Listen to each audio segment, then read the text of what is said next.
You know, there are a lot of players that have hidden top 10 potential at their position. And I think this is a guy that many see coming and many doubt for a number of different reasons. There's a lot of haters on Anthony Richardson. He's going to fail. He's not a good passer. He's got no, college track record really. He feels like Trey Lance, and there are some of those components involved, and there's always going to be a familiar feeling with an up and coming player tied to both solid players and players that have delivered and players that have failed, like Trey Lance or Clyde Edwards-Helaire and such. I mean, we got to decide and decipher what players feel more likely to go down the negative path, or what players could emerge and become absolute monsters.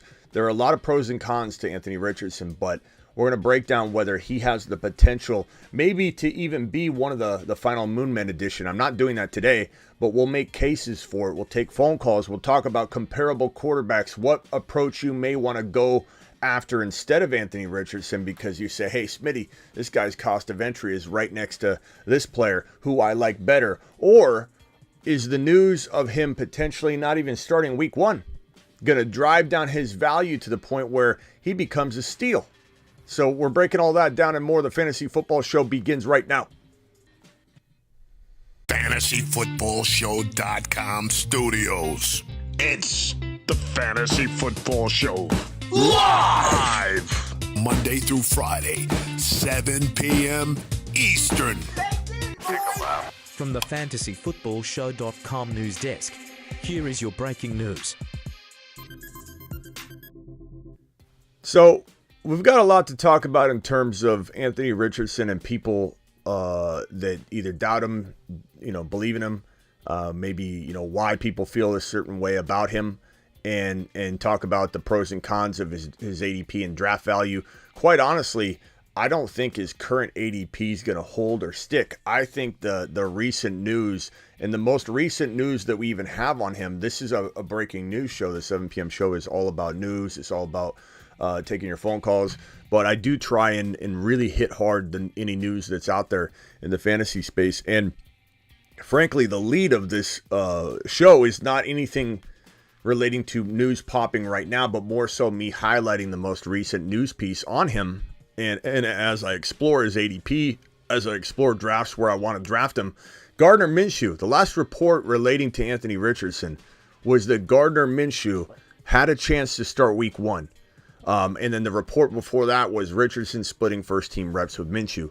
Now, I don't have a problem with this guy even sitting week one. It's a matter of time before he gets into the lineup. Even if he sits week one, comes in week two, week three, week four, Gardner Minshew's not going to hold on to the job for long. And I personally believe that Richardson will start week one.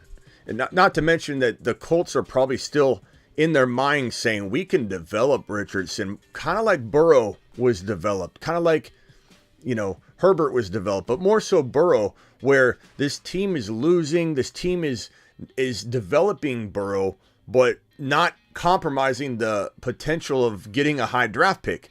I think the same thing's probably going to happen here, and I think the Colts know that. The Colts brass says, hey, look, we put Minshew in. I don't know that we're winning any more games putting Richardson in week one. He's got to make mistakes. He doesn't have a big resume to swing right into the NFL to start winning championships or having winning seasons. Joe Burrow walked into his rookie year and was not Joe Burrow we know now, but we got flashes of him. We knew this was coming. We knew what Joe Burrow was doing. I remember Joe Burrow dropped back. I might even been a tip play or something, because nothing's his fault, right? Nothing's Joe Burrow's fault. Where's my football? Okay, Joe Burrow steps back. This is how I imagine it anyway. Ball gets hit, he gets hit, interception. And I remember saying to myself in the middle of a turnover, this guy's going to be good. This guy's going to be good. And I feel like we're going to probably have that kind of feeling about Richardson. Even if he's losing, even if the team's not playoff bound, which they're not going to be. Let's be real. Year one of this kid's, full go season, which will probably be his rookie year, they're not winning. They're not winning. They're not. I mean, maybe they win games. Maybe they put up a fight. They do what the Detroit Lions did last year, impress people, and they don't make the playoffs, but they walk into the next season really underrated. People start talking them up. Like, that's how I envision Richardson playing, is that, like, he's going to show us, wow, they lost the game, wow, but wow. And that could be good enough for fantasy. I don't know if it's good enough for week 1 fantasy. Meaning, and you guys know this by now, you're a bunch of veterans out here. I'm not talking to 84 Bobs in the building. Although, maybe you are Bobs, because there's only 19 thumbs up. I got 84 eyeballs in here and only 19 people proving they're not a Bob. If you don't hit that thumb up button, you're a Caleb or you're a Bob. So punch that thumb up button. Let's see how many angry Anguses we really have. There we go. Okay. Maybe there's not so many Bobs in here after all. Hit that thumb up button. But I believe you guys are veterans. You guys are my people. My people know what time it is. You guys know this. You don't draft Anthony Richardson to start week 1.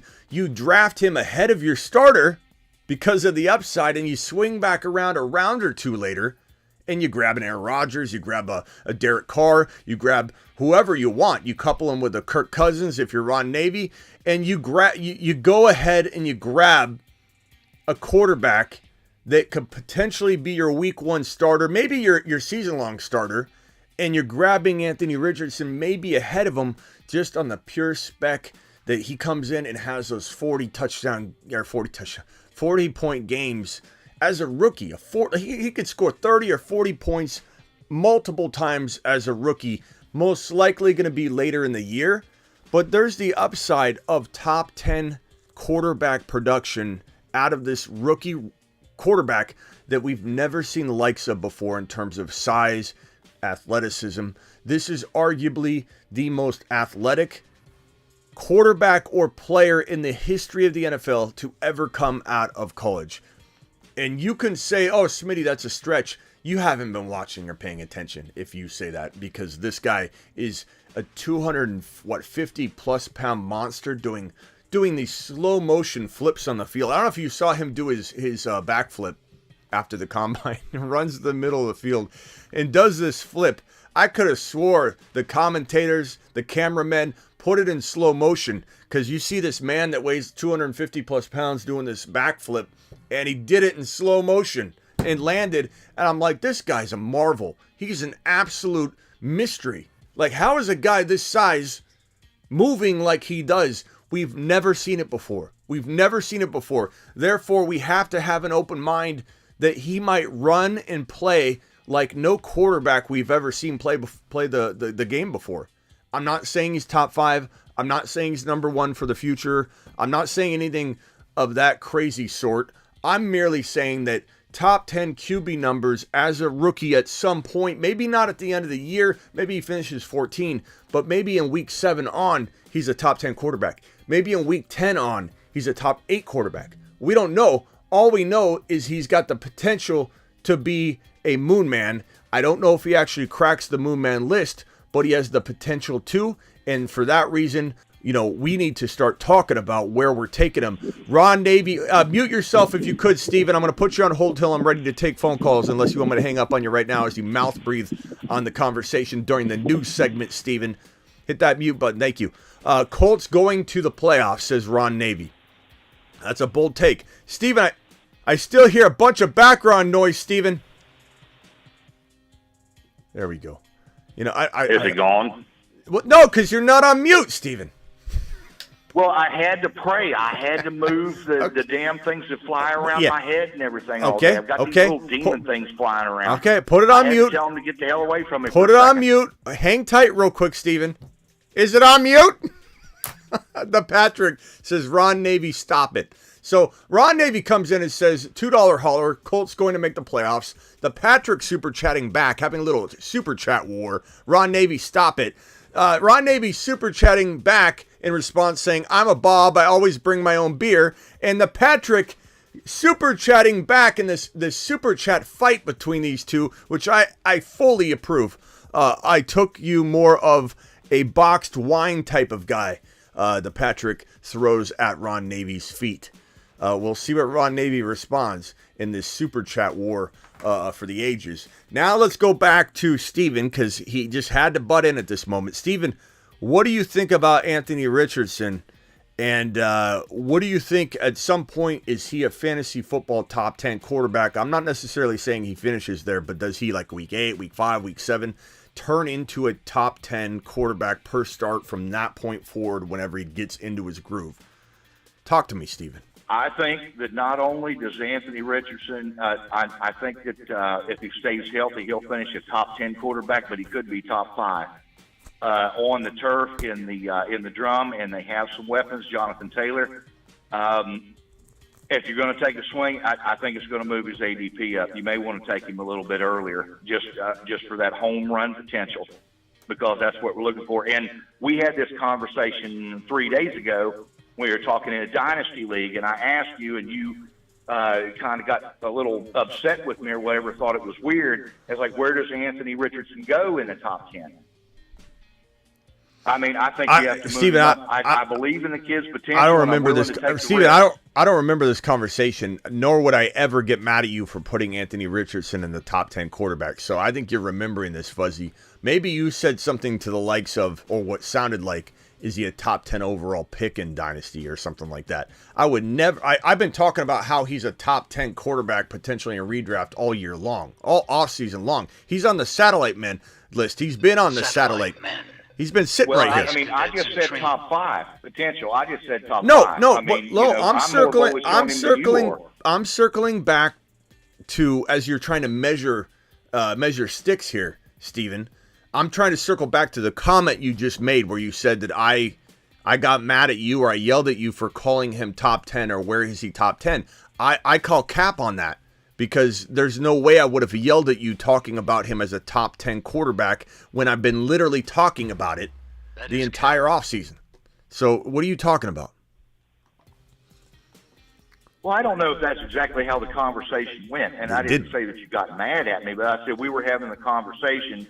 And I don't know. I probably was drinking too much, or hung up, or I don't remember. Yeah, I don't think you got. I don't think you got it right, because things like that happen. Yeah, but, don't forget. Beside the point, but like I say, I agree with you 100% on this. I think you're absolutely spot on, and I'm going to double down, and I am going to say that Anthony Richardson has every possibility of being a top 5 QB this year. Hey, you know what? If he stays healthy on that fast track there in Indy. Let me acknowledge right now, you have one-up me. I don't need to one-up everything. And a lot of people come in here and say, what's funny is I'll do like a breaking, a video like, Fields is the third best, pick in fantasy football 2023. That's what my video just before this is. Fields is the number 3 best pick in fantasy football 2023. And I'll get 3 or 4 Bobs that come in and go, Smitty, you're wrong. He's the best one. I'm telling you right now, I beat Smitty. I came into his own show and said third best. Nope. He's the first best. Smitty's wrong. I'm right. I came in stronger. I brought the heat. I'm here acknowledging you. You one up me. My video, I'm talking top 10. You come in, start talking top 5. You beat me. You beat me to the punch. If he's top 5, Steven said it first. Here you go, Steven. You got it. But I will say this. Ron says, don't forget to buy your Pickett jersey. Need proof, the Patrick. These guys are still at war as super chat in a super chat feud. We also have a 2-month membership message by the Patrick saying, facts, Ron. Thanks for the reminder. Thank you for that. We also had somebody drop, who was that? Who dropped it? The Patrick gifted 5 exclusive memberships. The Patrick to the moon. Absolute moon for doing that. The Patrick, appreciate you. You guys like how I keep up with the membership stuff now. I know that was a complaint earlier, but I think I do a good job swinging back in. We got more gifted memberships. 10 more by the Patrick. That deserves a standing ovation. Appreciate you, the Patrick. You are the man. Look at these guys at war in my super chat realm. Steven, let me ask you this. You can't draft him as your number 1 quarterback like on its face. You're going to take him as the pick you take before your starter. because you kind of have to, right? You're not going to take. You're going to have to take them 2 or 3 rounds ahead if you're going to guarantee yourself. Because by the time we get to August, this shit's going to be blown way out of proportion. Here we go. You know what I mean? Here we go. And everything will be completely different. Okay, where do you project him to go, Steven? Because this is the guy that comes in and says you better take Kadarius Toney in round 3. Absolutely. Don't forget about Kadarius Toney. Whenever you can get him, you have to take him earlier. Calvin Johnson, Christian Kirk. But Steven, you Calvin just said Ridley, Calvin Ridley, just said yeah. 2 or 3. Take Anthony Richardson 2 or 3 rounds earlier. By the time that we get to redrafts, probably. That's probably where he's going to be going. I think that the hype will get there and he'll be overdrafted. Yeah, I don't know that he could get 2 or 3 rounds earlier because my guy, I think he's going in like Rod, can you drop a message? Where's Richardson going in the weekly drafts that you've been doing? Ron's been doing a monster amount of them. Anybody else been doing them? Hit me with a number. Where are you seeing Richardson go? And I can even pull up the ADP on the weeklies. The weeklies, the reason I say that is because if anybody doesn't know, Underdog dropped a new contest called Weekly Winners. And it's $15 per entry.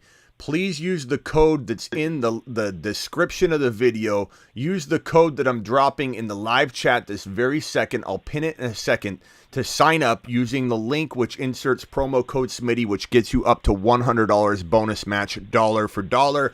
And on top of that, you need to be ready and signed up in order to get it into the drafts. So we're going to draft tonight as an example. If you're not signed up now, with the $10 minimum deposit, which they'll match. If you do $10, they'll give you $10. You do $100, they'll give you $100. So decide wisely on what your first deposit is going to be. But if you're not signed up right now, you're not getting in tonight. You're going to show up tonight and say, I'll click the link now. I'll sign up. And you're going to, I can't get in, Smitty. I can't get in.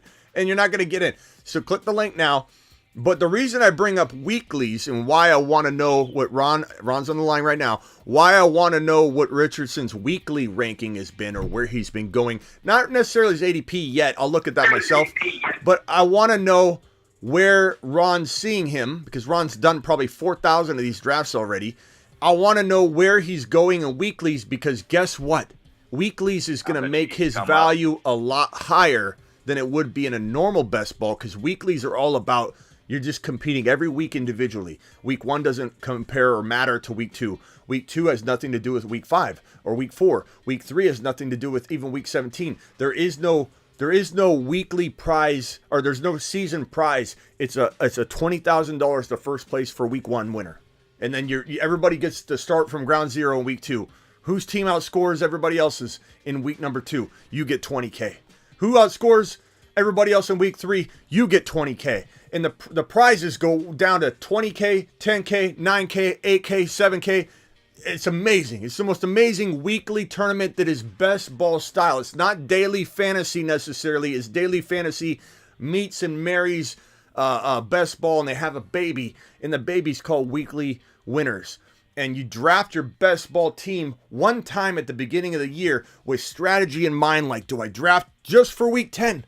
Like, I could draft my entire team right now, but I'm projecting that in week 10, I'm going to win that $20K because of the bye weeks or whatever. It's such an amazing thing. But what I want to know is Richardson, who you don't have to have him even do what he's supposed to do all year long. If you say Richardson's going to pop in week 8 on, but I'm going to get 35 points a game from him, then you're going to draft him and maybe win that cash money in one of those later weeks without even worrying about weeks 1 through 8 because they're unrelated. Ron, where are you seeing Richardson go in the weeklies lately?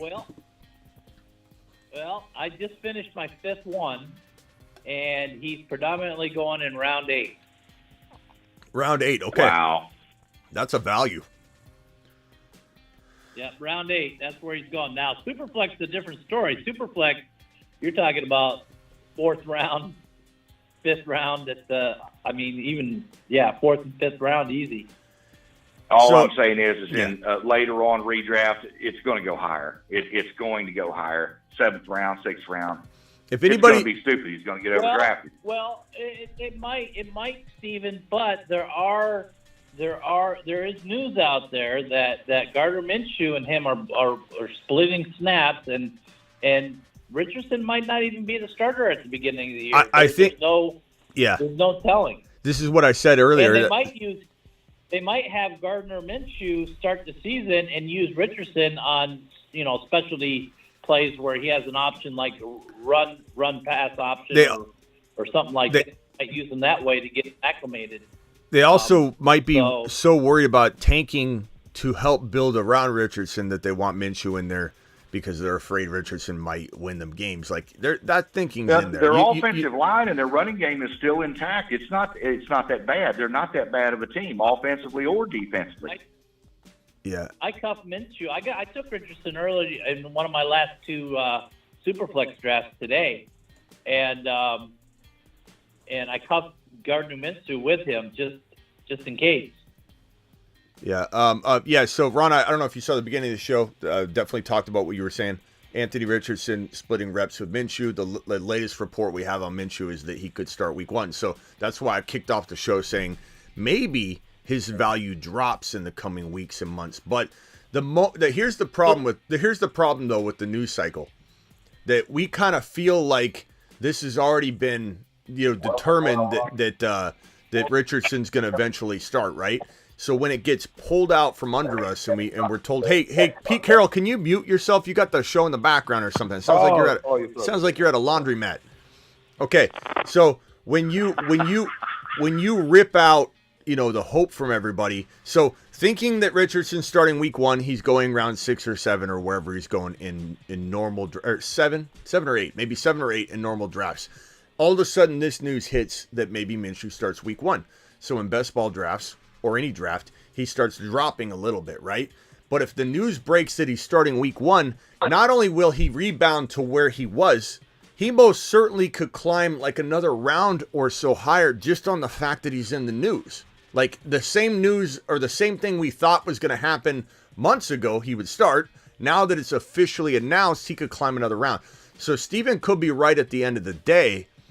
But I think right now Ron's right based on what I said at the beginning of the show that we might see a dip in value. Now might be time to attack him and use some strategies that have Anthony Richardson involved. And then when he climbs too high, like Steven's saying, which I think could also happen later, then you don't have to go down that road. You already got a bunch of shares of Richardson in best ball and whatever.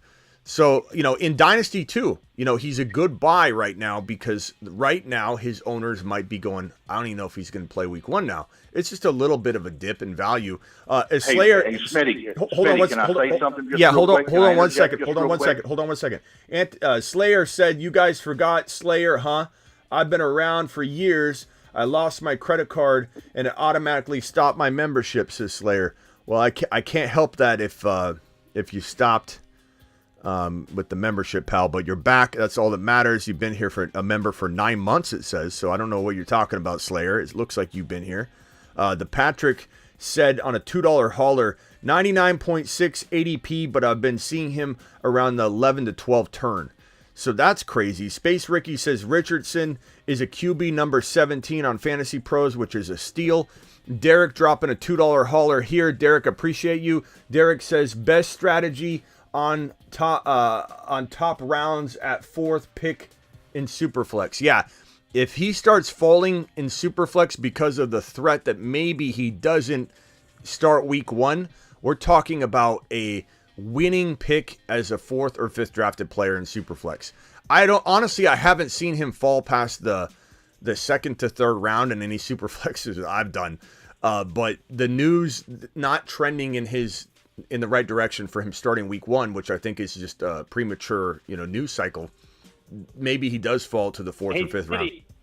You missed the fact that Space Ricky is at his year mark and he's got the headphones now. Yeah, I'm trying to get to all that, going through all these. For the love of God, can we replace Cousins and Pickett yet? Today is the 30th. It is the last day Ron Navy gets to use the Pickens and Cousins emojis. I'm replacing them immediately tonight when the clock strikes midnight. We're putting St. Brown in that spot in one of them. I don't know. I would just like to cut in real quick and just make a quick point, just real quick, gentlemen, and then I'll sit back and listen. Let's not underestimate the power of the running game with Jonathan Taylor in Indianapolis. If Richardson is used some sort of way like Lamar was when he started, damn, man, look out just on rushing yards and touchdowns alone. Space Ricky. The kid is elite, and it's like I say, it's a big swing. But in my opinion, look, you want to try and win? Let's go win again.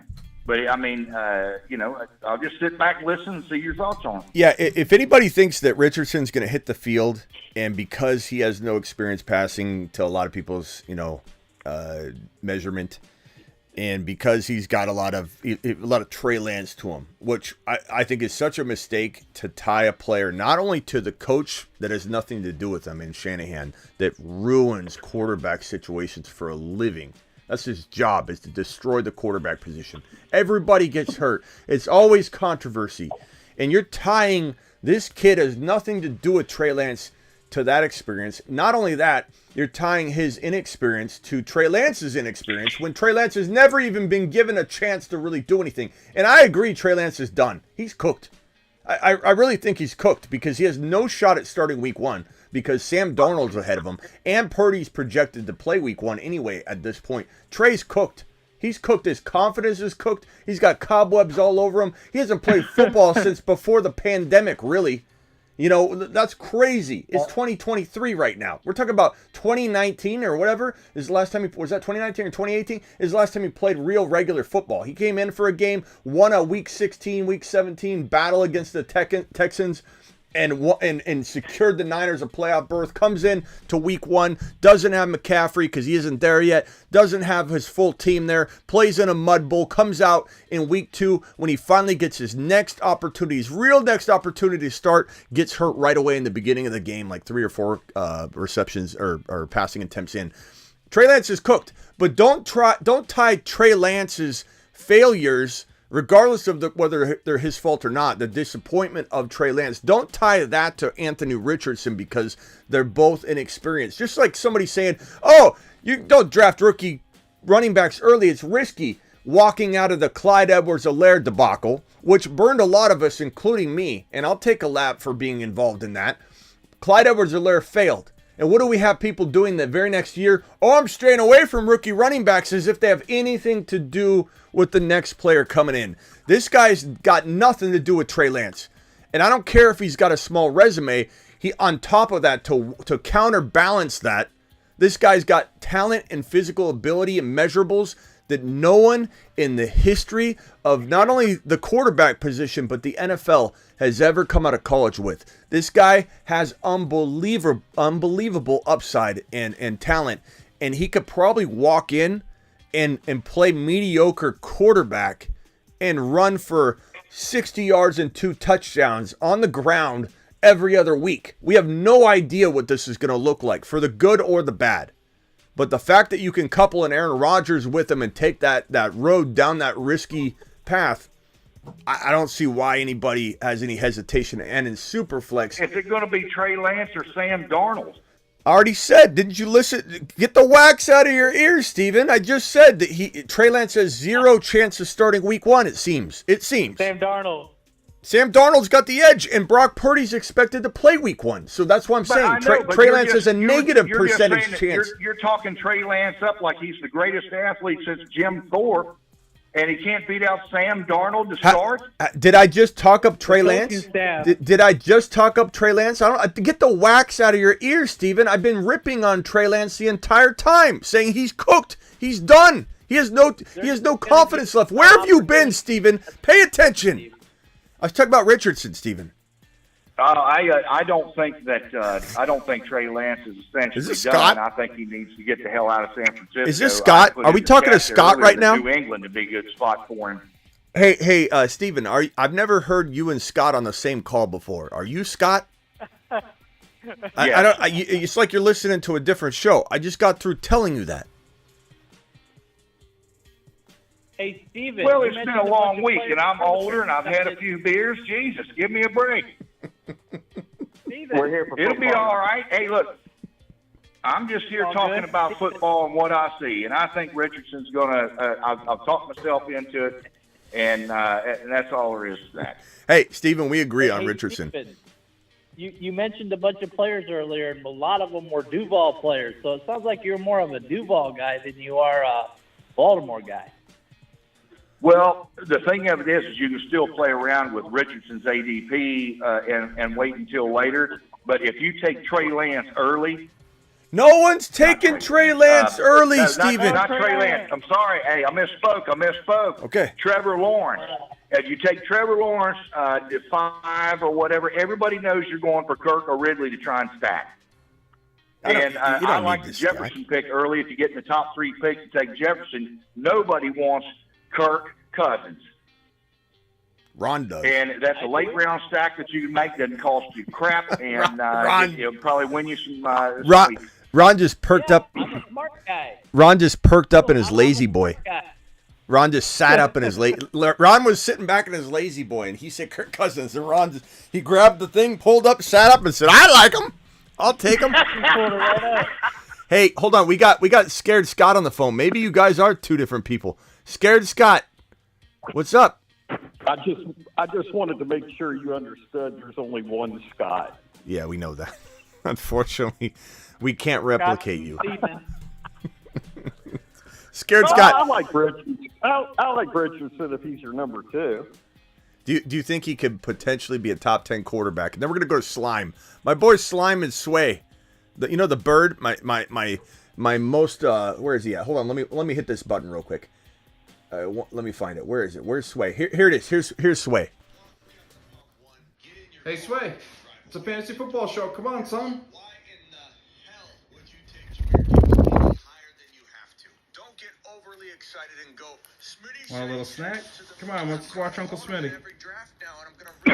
This bird watches every single one of my shows. His name's Sway. He's quite arguably my biggest supporter. He's on hold right now with his dad, Slime, and we're going to go to them in a second. But Scared Scott, could Richardson be a top 10 quarterback? I'm not saying he's a lock. I'm not even saying he's my favorite pick. I mean, he's going to have some great blow up weeks.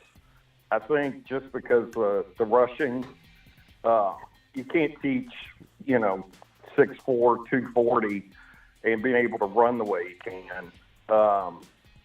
But that passing's just too inefficient, I think, to maintain a top 10 ranking.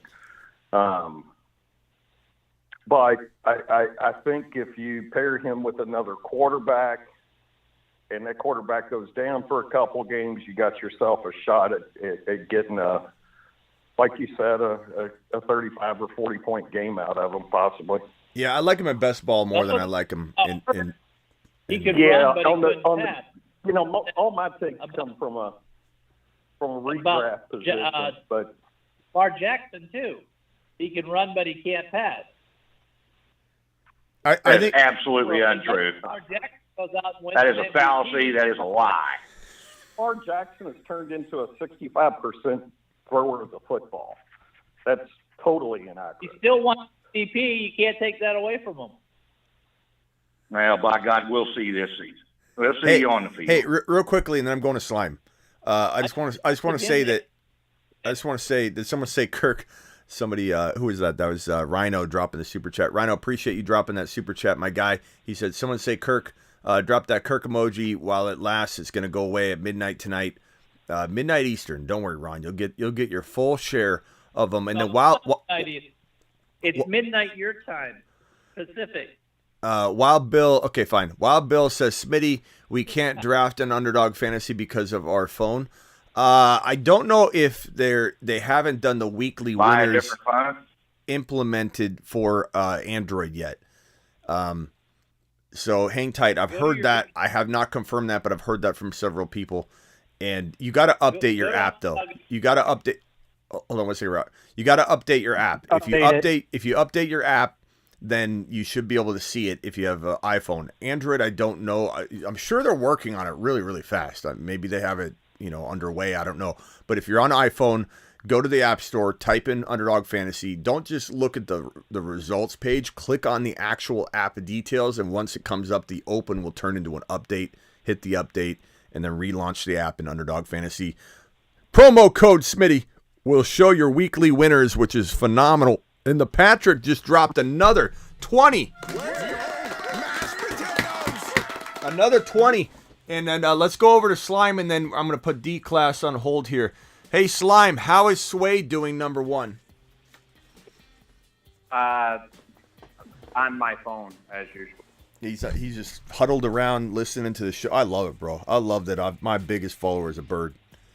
There's like nothing. I wish that like I was just making it. Nah, I don't even wish that was like the falsality. But like he straight up rude. As soon as you're on the phone, he's on the phone. Like it's amazing. And this is first year of life, bro. And they lived to 20 years, so you got 20-year subscriber here, man. Woo. Hey, Sway, you are awesome, my man. You are the best, Sway. I love Sway. Hey, what do you? It is. Oh, gee. But can we get back to some? I have a few questions. I have some Colts content. I'm a big Colts fan. Okay. Moved to Denver. I mean, I guess just following Peyton, is the right thing to do. But Colts questions are, we don't really have a big receiver room. That's a huge issue for us. It's something we've been working on for a while. I also hear that Gardner Minshew and AR are good buddies. Like, they're doing it together. Like, I think I heard they built bunk beds maybe. Karate in the garage. With the culture there, I know we want to try to grab Marvin Harrison Jr. That might be a trade up. I don't know if we can be that bad, especially with AR drafted. He's an exciting promise for our, team. We haven't had something like Andrew Luck was pretty close to that as an exciting player, that in the memory forever is Andrew Luck diving over the end zone with a cape on meme there. But what do we have for, Colts culture? We had a great offensive line 2 years ago. Last year, they seemed to disappoint. Now we have these monsters. We got Woods, a huge dude. We got AR, a huge dude. We got JT. Pittman's decent, but I keep saying it. What if, he was looking in our division with Tennessee, but what if our man comes over to our team as a receiver with D-Hop? Yeah.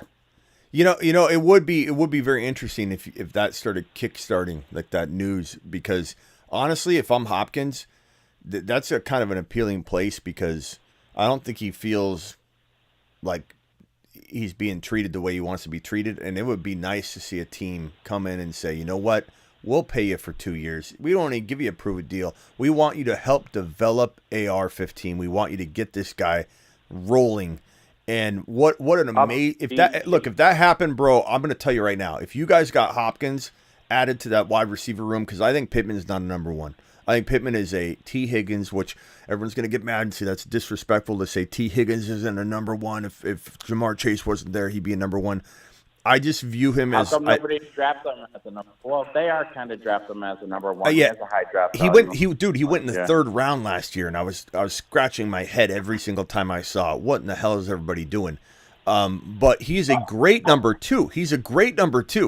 And I think Josh Downs has a ton of upside to be the number one. But if you brought in Hopkins, this team would have a lot of potential. I'm not going to sit here and say they're a lock for the playoffs, but they're all of a sudden in the mix, like for a wild card spot, or who knows what in their division. Like, who knows? Like, this is a team. Who was in his number two last year? Who was the number two wide receiver? Was it Alec Pierce? Yeah, he's still got a lot of upside he's too. He's not a bad football player. He's not, but I don't think he's a number one. We just got rid of Paris. I think Downs needs to become the number one, or they need to find a number one. I think Pittman and Alec Pierce are phenomenal complementary wide receivers. They feel a lot like Mooney. I think Pittman has the ability to be number one in that offense. I think he'll be Pittman. In that offense for now, sure. Alec Pierce takes the top off the defense. Downs out. Wow. Yeah, Alec Pierce is somebody that will be complimentary for sure, but he can't be the number one. To concentrate on using Evan Hall he's a great pass receiver, running back. So they need to utilize him too, and I think he's going to surprise a lot of people this year. Ron and Evan Hall. I think you got some sort of stock in Evan Hall that you're just trying to pump, because it's It's hilarious. I'm not saying Evan Hall I know. won't surprise if some injury happens and fill in for 4 games. Hey, look, and- I'm not going to fade, Ron. Your Tank Dell take in Houston is a bit rickety to me, man. Oh, come on, Steven. You're talking up Tank Dell like, oh, he's going to be a top 5 wide receiver. No, he's not. I've never, No, he's not. Steven, you're putting words in my mouth. Number one, I've never said Tank Dell's a top 5 wide receiver. You watch yourself. Well, you said a lot of words, so Okay, you may yeah. have said it. Apparently, you didn't listen to any of them. But rickety. You're That's calling my possible, too. Tank Dell take rickety when this guy. When I say he has the potential to be a top 1, 2, or 3 rookie wide receiver, those are the words that I'm using. An elite Top wide receiver 1 3. rookie wide An receiver elite wide receiver ever in 3 in history. fantasy. Rickety, you watch, enjoy the show, and keep ignoring He's him as 5 feet tall and 120 pounds. No, where are your facts coming? You're never correct on your details ever, Steven. You put down the Well, it was meant to be grandpa's cough sarcastic. medicine and pay attention. He is he is impossible to contain at the line. I don't care how small he is. He's quick. He's agile. He's got great sense of balance. He's got drive and grit. He's not going to be dominated at the line of scrimmage. He is the same size essentially, not height wise, but in terms of weight, about 2 to 4 pound difference than Devontae Smith. And because he's shorter, he's stockier than Devontae Smith. Devontae Smith is all stretched out and slender. This guy's a lot bigger than Devontae pound for pound, like in his size. And I'm telling you, Steven, Devontae Smith proved in this NFL today, it doesn't matter. Maybe 10 years ago, he would have got manhandled at the line of scrimmage by DBs when physical contact could exceed all the way down the field. This is a different NFL, and this kid's got cutting ability. It's going to make you ashamed of what you just said on this show tonight. I'm not going to be ashamed of what I said. You can say the same thing about Kadarius Toney. Steven, how old are you? You said you're old. 47 or 48, depending on which convenience store I'm leaving. You ain't old. God, you're in your 40s. You're still young. I'm in my 50s. You're not old. Stevens. You're giving us older. I didn't say I was. I didn't say I was. I've said that I've been watching football since I can remember the mid '80s and seen a hell of a lot of it, just like you. And I just go with my gut and what I see from my years of experience. And if it sounds crazy, maybe it is. I don't give a shit. I do my own thing. Okay. Anyway. Everybody's telling you to clean the wax out of your ears, and you're giving us old guys a bad rap. Anyway, hold on. Let me reel it back into football. Let's reel it back into football. Steven, let's reel it back into football. No one cares about how old you are right now. I'm just okay. I need to go back to the barber. I need a good. I'm hanging up on it. Hey, the hair trimmed out of my ears. He's gone. He can call back, but he's gone. I gotta have control over my own show. Steven wouldn't stop talking when I'm in the middle of talking, so he's gone. He can call back, but we got to have some control. No one cares about his ears. Everyone wants to talk football right now. We got the Bruce calling in. The Bruce is loose, baby. We got to go. We got to go off the tracks once in a while, City. What's up, Bruce? I know, but Steven doesn't pay attention when I'm telling him to stop, so he's gonna learn a lesson real quick. Brucey. Bruce, go ahead. I just hopped in. I just started watching. I was a little late. I had to go back to my new state. But how does AR-15 help JT? Does this move his stock up, or do you think he's just going to stay right where he is? I think that there's a mixed bag there. Like, am I worried about JT getting touchdowns vultured? Yes. Am I more excited about the offense moving the football into the red zone and giving JT more opportunities? Like, even if he is getting some goal line work vultured, what good is any opportunity if it's a 3 and out? And I'd rather him get goal line opportunities vultured that were never even going to be there anyway if they're punting the football all the time. You know what I mean? So you got to weigh all that out. I think at the end of the day, it's good for his efficiency, but I am a little scared, Scotty, about JT's potential ADP and the risk involved in expecting him to be a top 12 or 13 overall player. I do feel like he's capable of becoming the number one running back in a like Twilight Zone world. Like there is a bizarro world where I think a very low chance he could return to what he was going to be before he got injured. There's still that shot. You got to like be open-minded to that because he didn't really fail. He got hurt. But at the same time, I think that logic tells you that he's not as safe as some of the other guys going about the 8 to 12, 8 to 14 territory.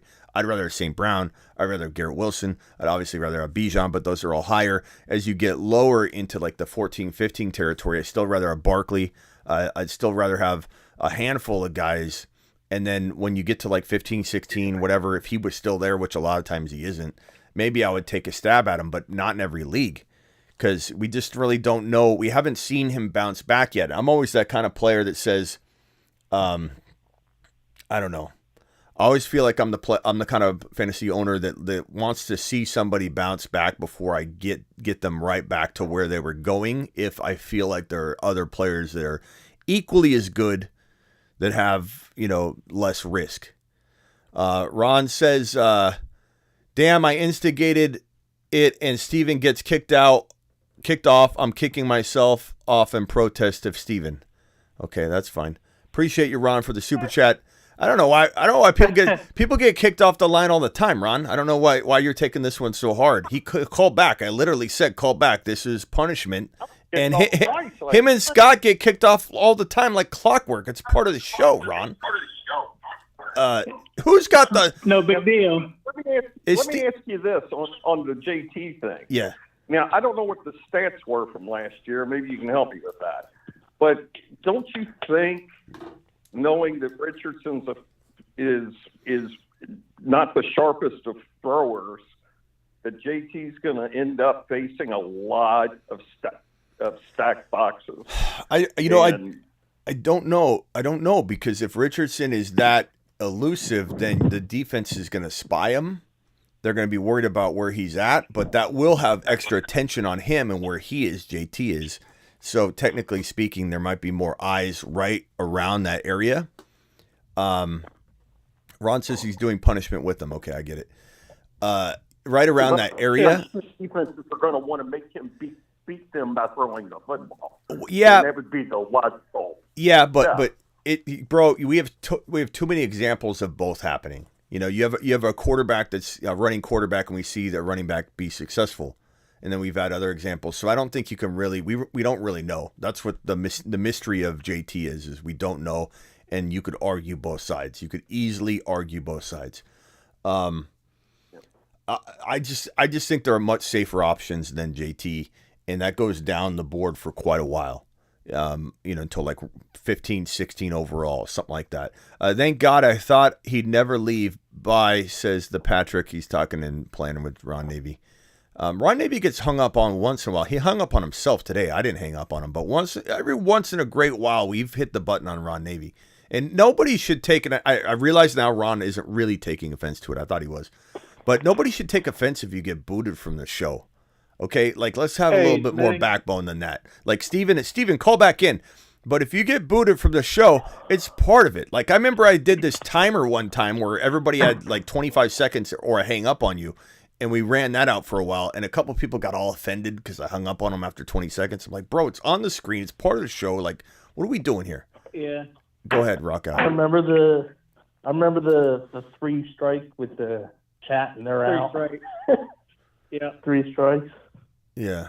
Let's go over. Biddy, I got some Garrett Wilson questions, brother. Who's this? Slime, man. Slime. Okay. Slime and Sway. What's up? What's your Garrett Wilson quote? So the division that the Jets are in this season, they already have a solid A+ defense. With the addition of Aaron Rodgers, they already got Breece Hall. We got Garrett Wilson. We got a powerful offense with a strong defense and a weak division. So do you feel that might impact Rodgers and, the receiver and impact and help, Breece Hall, and also the fact of Michael Carter being such an influential part of the offense last seeing him as a handcuff to Breece Hall? I guess I would cuff Brees Hall depending on my team build. If I've got other opportunities like getting Charbonnet, getting, Chase Brown, like I'm not going after cuffing, instead of getting other potential, monsters that could get into the lineup while Brees Hall's still in the lineup. You know what I mean? Like cuffing can only help you so much. And I think you need to do it in certain situations like Charbonnet and Walker, because whoever's starting is a top 10 running back. If Brees Hall goes down, it could be Carter. It could be what's that guy's name? Abacan. It's so hard to remember his name. Abacandu, whatever the hell his name is. I keep forgetting. He's a good player though, and I like him, but you don't know which one's going to be in there. If crap hits the fan. And I don't think you're guaranteed anything. What? The two sacks I've been trying to do at running back are Gibbs Montgomery and Walker Charbonnet. I think they're too solid. It's unfortunate that you have two dudes on the same bye, because I believe in, dispersed buys with most amount of players for most amount of opportunity per week. Obviously, best player available is still the key into that factual in terms of drafting. But I don't know. Another question, a random question, is the backups behind the top four quarterbacks: Burrow, Mahomes, Allen, and Hurts. Can anybody name all four of those people? I don't. Is that a late round pickup or anything, or any of those quarterbacks even? I don't think one of them's Case Keenum. Yeah, I don't think I'm worrying so much about that, because you have so many quarterback options, bro. You better not be resorting to that kind of rotation or hopeful. Like in Superflex, I think you still can get Zappy as your very last pick. You could still get the backup in Dallas, who Rush could go in there and be the starter for 4 or 5 games. I mean, there are a lot of potential. I've been picking Dallas QB for sure. He never plays full. Yeah, Mike White, those options are there for you. So I feel like you shouldn't be going after Burrow's backup, because if Burrow's backup gets in there, I don't know what we're going to see. Or but Mahomes. It's your weapon, so it's weird that we draft him, because his positional value with his weapons, and that's all part of the formula. But if he goes down, the replacement can't replace those numbers as well, because they're in a better position than a lot of these other backups, or a lot of these other second-tier quarterbacks, your Tampa Bay with sorry, yeah. Losing. I mean, it's case by case. It's case by case, but I mean, what I'm trying to say is the odds of Zappy getting in there are far greater than the backup of Joe Burrow getting in and playing well. You know what I mean? So you're going to go Zappy because Zappy's likely going to start some games. You know what I mean? So it's not like I'm picking backup versus backup. I'm picking a guy I expect to start games. I expect Zappy to start a handful of games. So that's what I'm saying. And Mike White, I fully expect to start, unfortunately, a handful of games. So no backup quarterback behind a guy I don't expect to get hurt, where, we don't even believe that they're going to be ultra productive. That would be a waiver wire load drop. If let's say Mahomes went down, we'll probably be doing a waiver wire show where we're going after whoever's in that role at that moment to replace him, because they probably will trip and fall into some production. And in Superflex, you're going to want that. But you could cuff Mahomes. You could cuff Burrow if you have huge rosters where you're picking up garbage anyway, and you're just praying you get somebody and you're taking stabs. But I certainly wouldn't go after that. And there's certainly you'd be missing the boat by having to go that route. That means you didn't draft enough, players. Brian, why are you complaining in the chat? He's saying the show gets unbearable because I watched the show, not the chat. I don't know what you were saying earlier about the show being unbearable. Come on, bro. I'm looking for two angles off of that.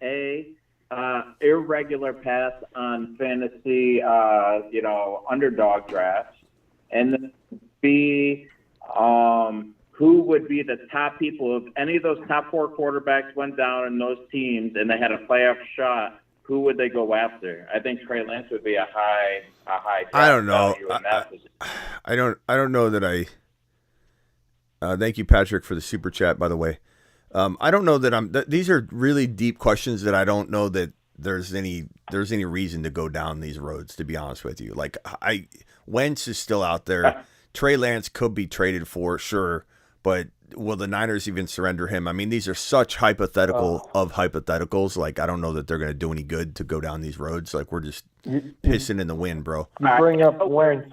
But like, you know, do I think there are opportunities in Zappy and like Cooper Rush more so than that? Yes. So that would be my answer. My answer would be not to answer it, just to make sure I don't guide you down the wrong road. To say, go get Zappy and Cooper Rush. They're free. In best ball draft Superflex right now, you can get both of them in the 18th or the 20th round. So there's just no reason to chase, you know, this, you know, fairy tale land, you know, of QB risers but I mean, I understand where you're coming from, but you're going to go down such a road of speculation that you're just going to waste time, you know? Well, I mean, that's what we're doing in the off season. Yeah. Yeah. I mean, I love it, man. Yeah, no, I'm not, and I'm trying to force myself to answer it, but I just don't know if Trey Lance is going to be on the block, or he would be probably, if I was to. That's just a random speculation, like a decent quality. I mean, to throw around and. I shouldn't say it wasn't it's a good question. Like, I shouldn't say I wouldn't answer it. I'm just saying, like, I just don't know that Trey Lance is ever going to start a game ever again, and I don't know that I want to tell people he's more valuable than Zappy. I think Zappy's more valuable in the Superflex. I truly do. But I don't know. Maybe something happens. If anybody was to get traded, I believe Trey Lance would be in the top 5 of potential quarterback trades. I just think the Niners are the kind of team that would be asking way too much, and it doesn't end up happening. You know, like, I don't know. So I don't really want to plan for it. That's the problem. They're so close, and they don't want to let it. Yeah. So, like, I guess what I'm saying is I predict them not to trade him. And then, like, so I don't want to make someone think he's a good grab. That's all I was saying. I didn't mean to say your question was, like, not worth answering. I didn't mean it to come out like that. I just mean, like, I don't want to answer that Trey Lance is the top guy to go get, because he's probably not. I think Zappy's probably way better. I think Zappy could. I just try to do a different question, you know, and you know, just contribute to the show to different ideas and mindsets. So yeah, I appreciate you. Well, no, don't go anywhere. What else you got? There was one more. Somebody touched on it earlier, but Josh Downs. I know. Reggie Wayne's our receiving coach over there in Indy. I told you I'm a big Indy fan, and he's been talking to this dude, whispering in his ear since before the combine, and then he was definitely a pick for us. When we traded down, we lost Kincaid.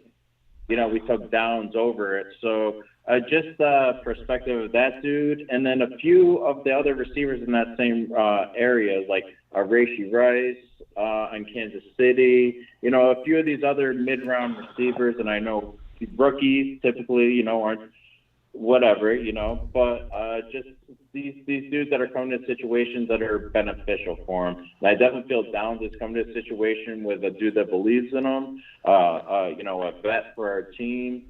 And, you know, I think Minshew is going to start maybe a game or two, or who knows, man. They might do some wild shit. Who knows what that's, sorry for language, but who knows what they're going to do.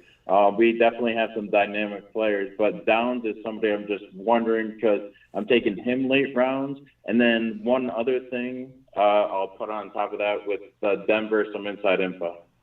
Yeah, I would say Downs is my favorite to be the number 1 eventually in Indy, and if he fails to become that by, let's say, week 10, because I don't expect it necessarily right away, if he's not looking like Watson and not as good, but as much as Watson did last year, you know, 800 yards, 7 touchdowns. Like, if Downs doesn't look like he can get that kind of number by the end of the year, let's say, on a whole season, like, if he doesn't look like he's popping, then he's not the guy, and they need to bring in somebody else. But I think he's got a real nice shot Rashee Rice is in a very crowded environment where he needs a lot of players to fail in front of him, I think, to get the nod, because Andy Reid is very skeptical about putting rookies in prominent roles. He's done it before. You know, Kareem Hunt jumped right in. Kareem Hunt fumbled. Remember that when Kareem Hunt fumbled his first carry? It's like, oh my God, he's done. He's done. He comes back and has a monster rookie game and never looked back until, you know, the disaster unfolded that he made his own bed. But like Andy Reid is very, very, look at Sky Moore. He's very, very skeptical of shoving a rookie into a role. Even Tony came over and didn't get fully utilized. So, you know, right away. So I kind of feel like Rashee Rice is a lot of upside. He's a very good cuff, like a side cuff to Sky Moore or a side cuff to Kadarius Toney.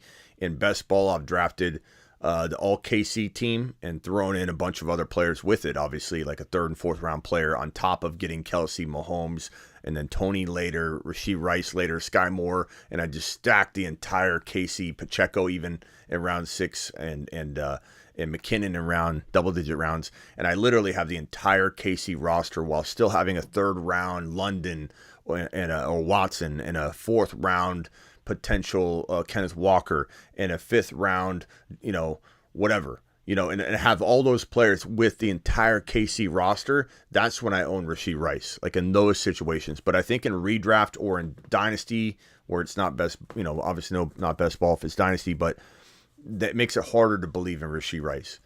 And, you know, I like players like Hyatt a little bit, even though he's looking like he's nowhere near the starting role yet. It's a long season. I think Hyatt's got good upside. Of course, love Tank Dell, and Stroud wants him to be his number one. You already know that. The rapport is absolutely unbelievable between the two. And we got to see it on the field. But I mean, the fact that Stroud spent time with him, they did karate in the garage. They did the bunk bed thing at the combine, and they were such good buddies that Stroud's like, you know, after he was drafted, barely on the team, says draft him, and they went and drafted Tank Dell. You know, so we know Tank Dell's got the lead on the wide receiver 1 role. He's the guy I'm most excited about, and he's going after Downs. He's going after Hyatt. He's going after all those guys. Charlie Jones, I did a video on Charlie Jones and Tank Dell. These are the latest wide receivers that I can find that I believe have huge, way beyond what people are expecting type upside. So those would be the 2 guys I would throw out. And your Denver question, and then I'm going to run over to, and don't hang up, Slime. We could. I want to keep you on the phone. These are great questions. I want to go to D class after Slime asks his Denver question. What's up? How you doing? No, Slime. D class, hang tight. Slime, what's your Denver question? And then I'm going to D class. Hello? Sway? Slime? Okay. Slime, I think you're on mute. Let's go to D class. I'll come back to Slime on the Denver question. Go ahead, D class. Hey, what's up, man? What's up? I don't call in enough, man. Yeah. I figured I'd call in and just talk to that to the weeklies not being available on the Android thing, because I had actually reached out to the customer service, and they told me that they hope to have it up soon, but that to only use a desktop in the meantime. I feel like they're probably going to be done before then. But hey, for anybody who's still kind of struggling with that, that's what I was told. So you know, I didn't even think of that. That's such a good, like a good workaround. Use a computer. We're all so glued to our phones. Well, you would think it'd be a good workaround, but I personally don't own a computer, so there's no workaround on my end. Okay. But hey, man, I'm in your boat. I don't have a computer. Well, yeah, man, all these guys with their computers. No, I figured I'd just talk, because there's a few guys in the chat that were still wondering about that. So I figured I'd just share that news. That's really helpful to even mention that, because like, as much as I do draft on desktop myself, I should have even thought to throw that out there, is that I do drafts on desktop. So just get on a desktop computer and or laptop, whatever, and draft unless you're you don't have one, but might be worth going and getting a Chromebook for $99 at Best Buy. Hey, when you win $20,000 every week, you can get all the Chromebooks you want. I mean, so, yeah, it'll pay for itself if you win, I suppose.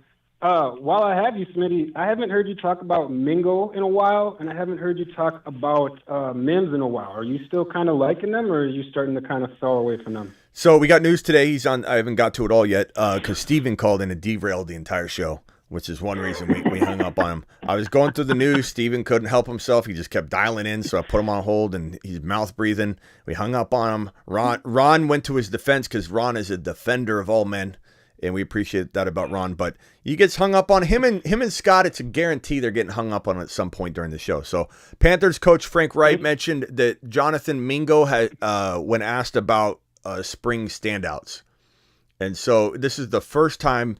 And I had this on screen to talk about the first time we've heard Mingo's name since we made this little number right here.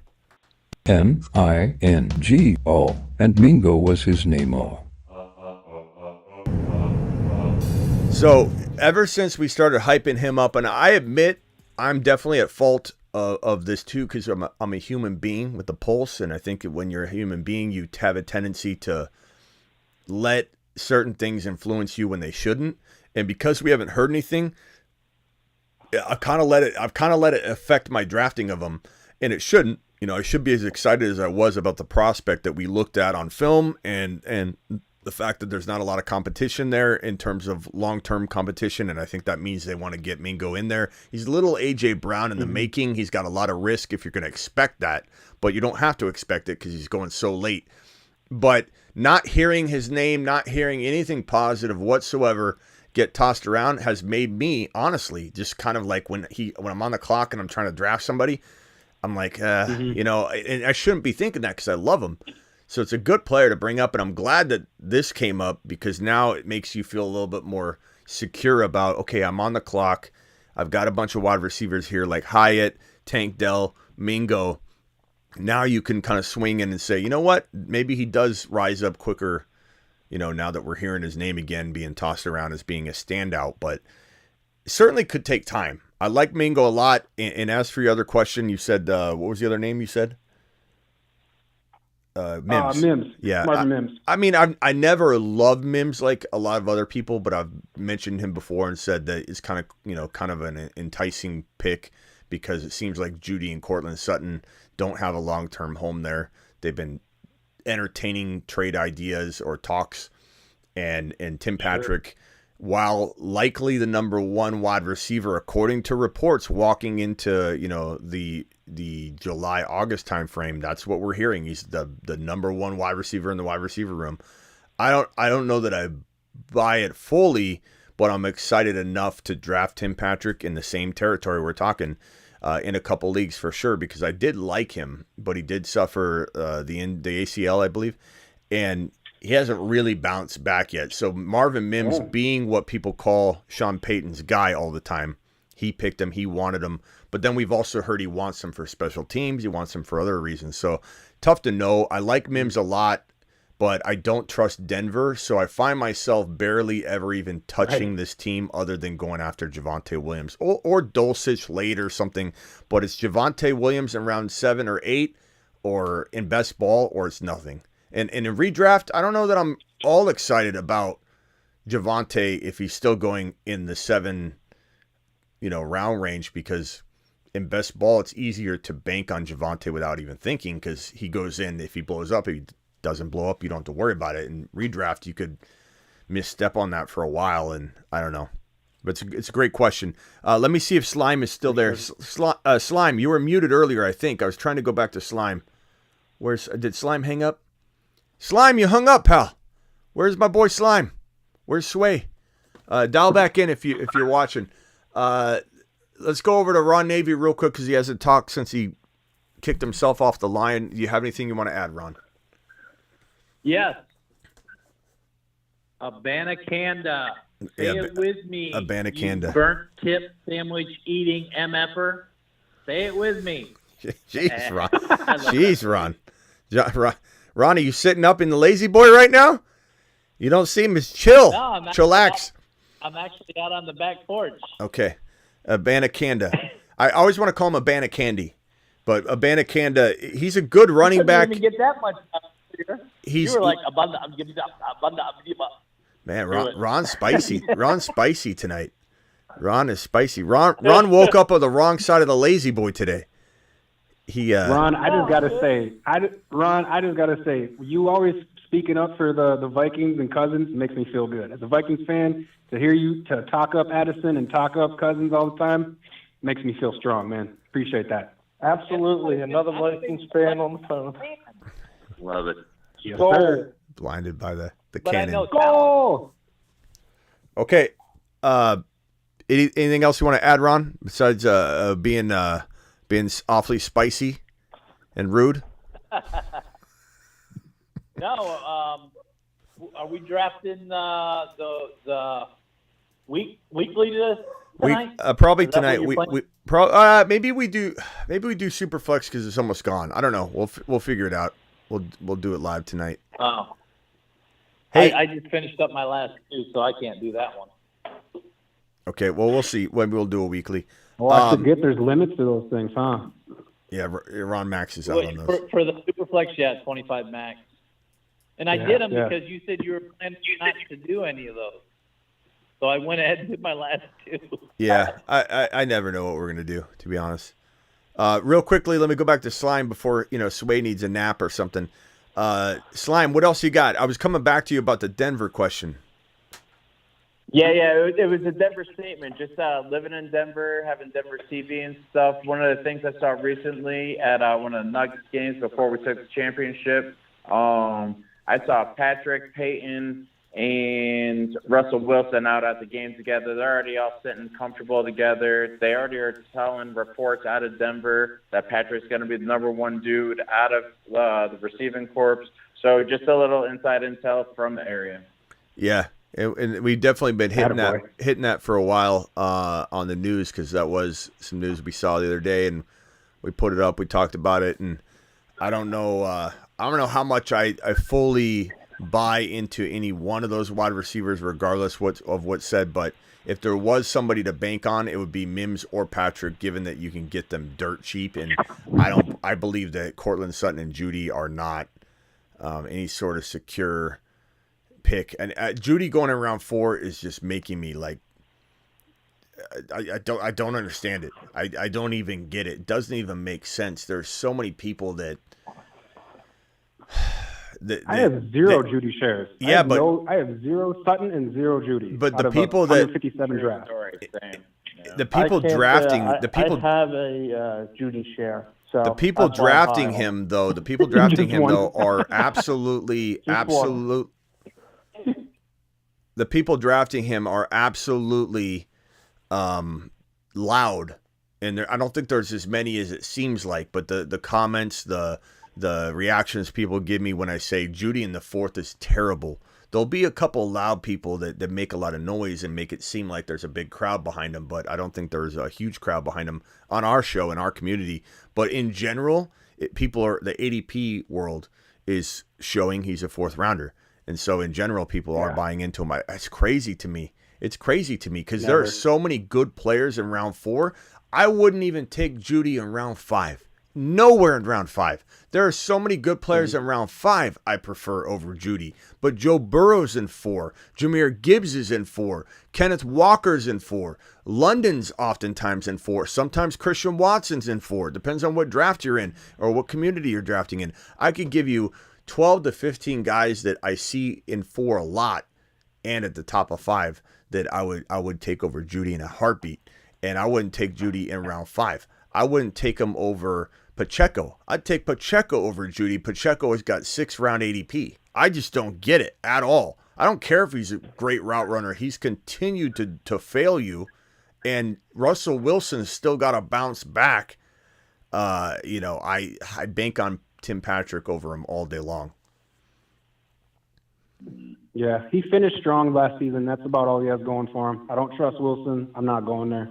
Yeah. I really appreciate you taking my call and taking the time to listen to me, Smitty. I actually got to get going. But Is this I'll Slime? listen to the rest of the show. Is this Slime? No, this is David. This is D-Class. Oh, D-Class. Okay, I didn't know if Slime was leaving. Okay, Yes, D-Class, Yes, appreciate sir. you. Later, D-Class. I was like, Later.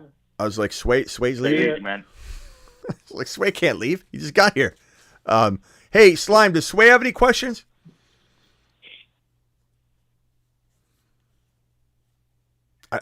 Sometimes when I speak to Slime, Yo. I think that Sway's actually just watching and Slime's not even there, and the bird's just going, I don't know how to answer. Slime's here. I think I just heard him. Sway's like, I don't know how to answer him. Sway does. I don't know. What's up? Slime, breaker 19. Are you there, sir? Yeah, Come back. in. I'm back. We're back. I'm Sweet. here, man. We just came back to the atmosphere. Without. Hey, Slime, does Sway have any additional questions? Yeah, he would like to have like that eagle sound every time like he's shown on the show. Okay. Yeah. You know what I'm saying? That screech coming in. You know. Hey, does he has he watched himself? What does he do when he sees himself on the show? Does he flip out? Does he get confused? Nah, he's like, these birds are super smart. Like I said, they live 20 years, man. So they figure stuff out. They can control the iPads, all that kind of stuff by themselves.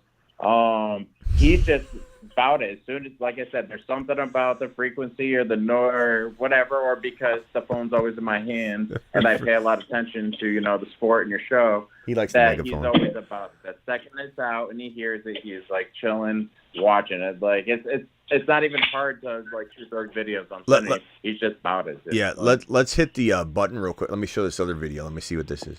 The Fantasy Football Show with your host, Smitty.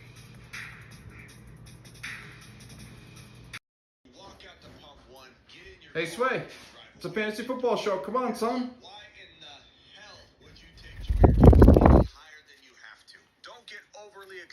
Get to spend time with your kids, This dude loves the show. Hold on, we got the Patrick dropping a $50 hauler. 1 second, Slime. 1 second. Alert. Super chat alert.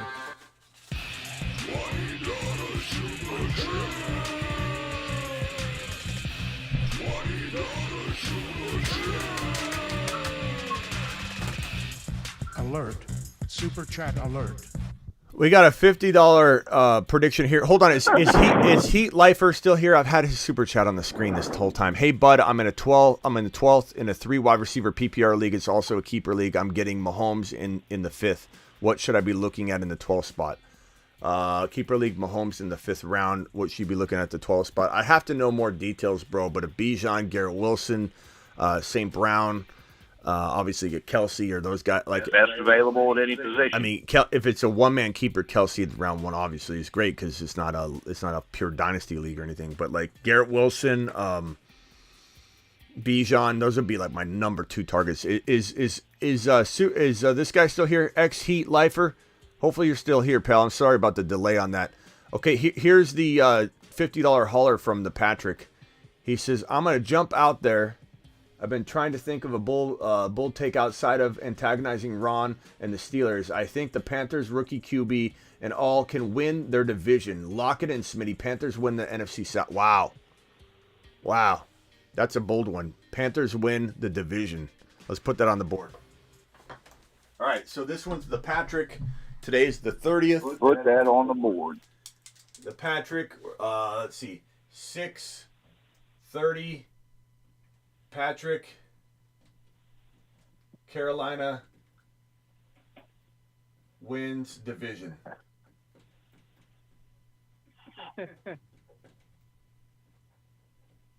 Wow.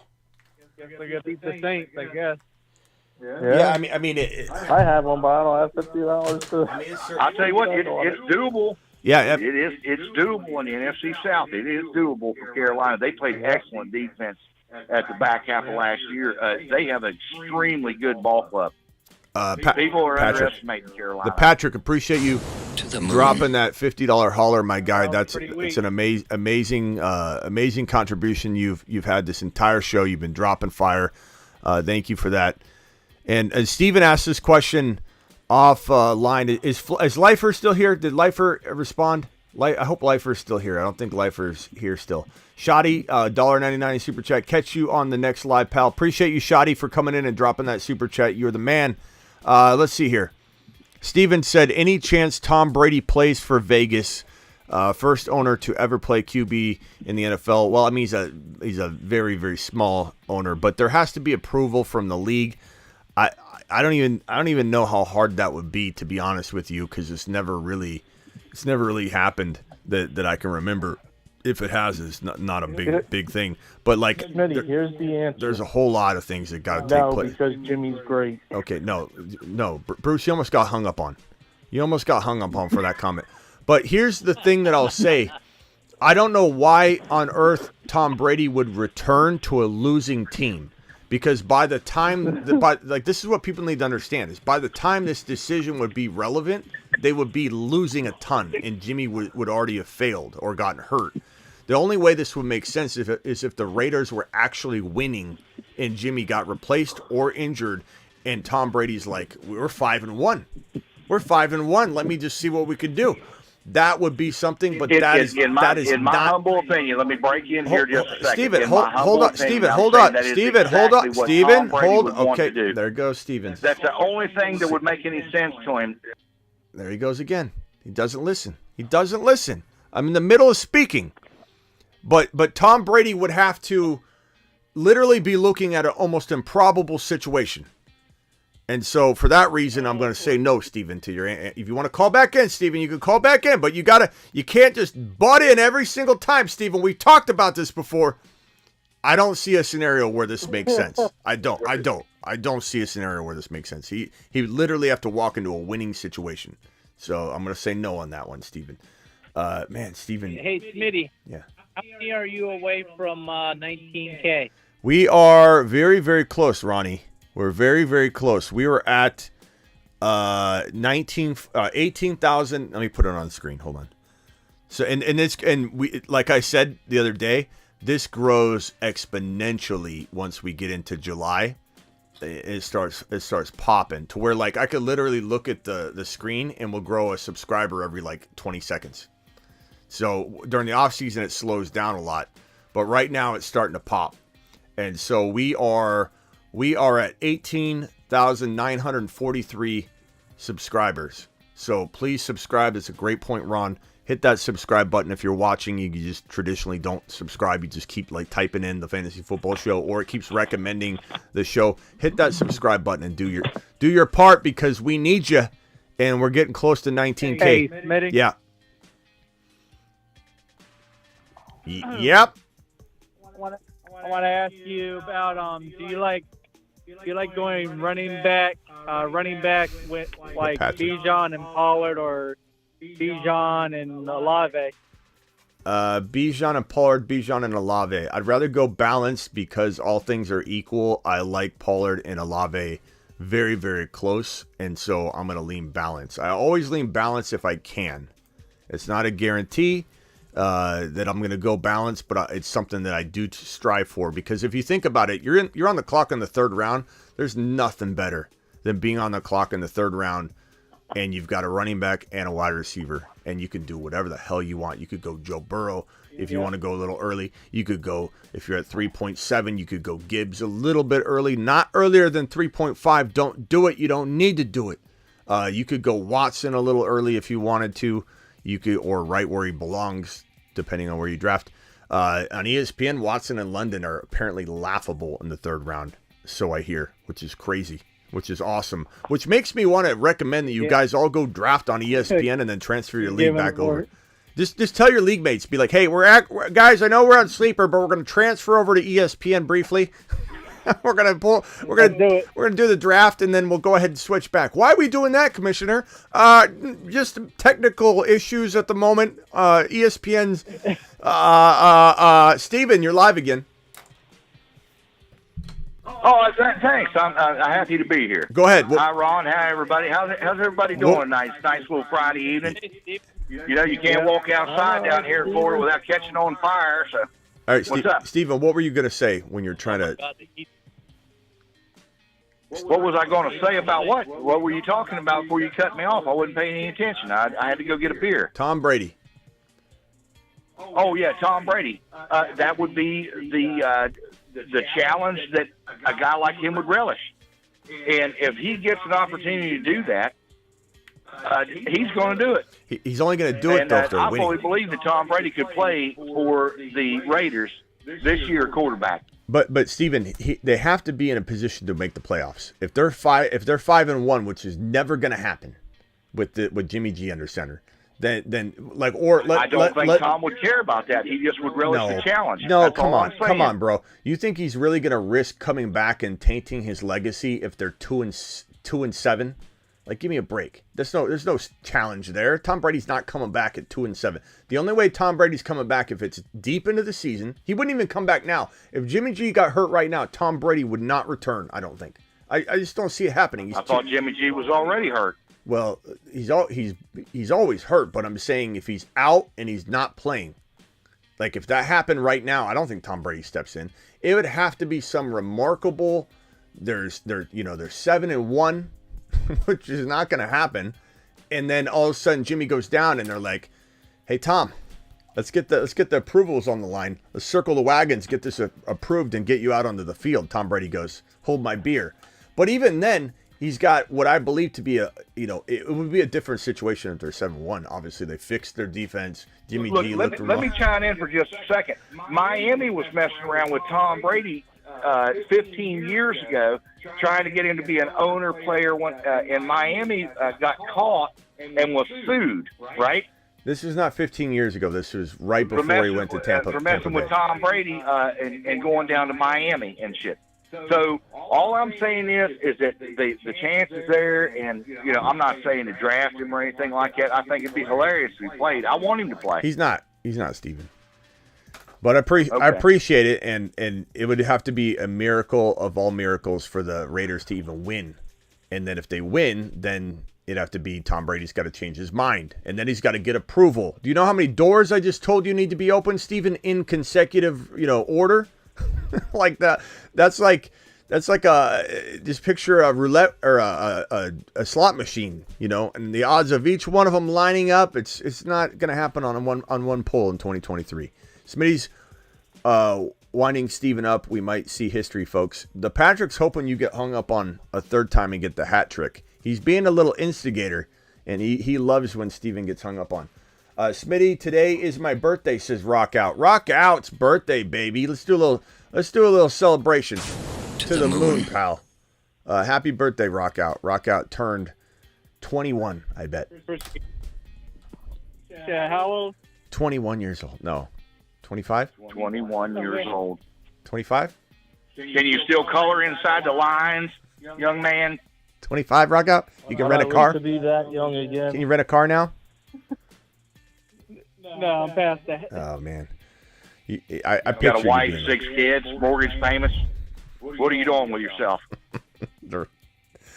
Oh, boy. I'm single, but I'm in my 30s. Okay. Hey, Rock Out, you sound That's you a good sound way like to stay. Stay single. 21-year-old. Even if you have to pay for it, it doesn't matter. Just stay single, bro. Don't mess with none of these girls. Ain't worth a damn. Mike, appreciate you joining the YouTube. Mike, appreciate you joining the YouTube exclusive membership. Appreciate you. All right, happy birthday. Drop a cake emoji in the chat for Rock Out.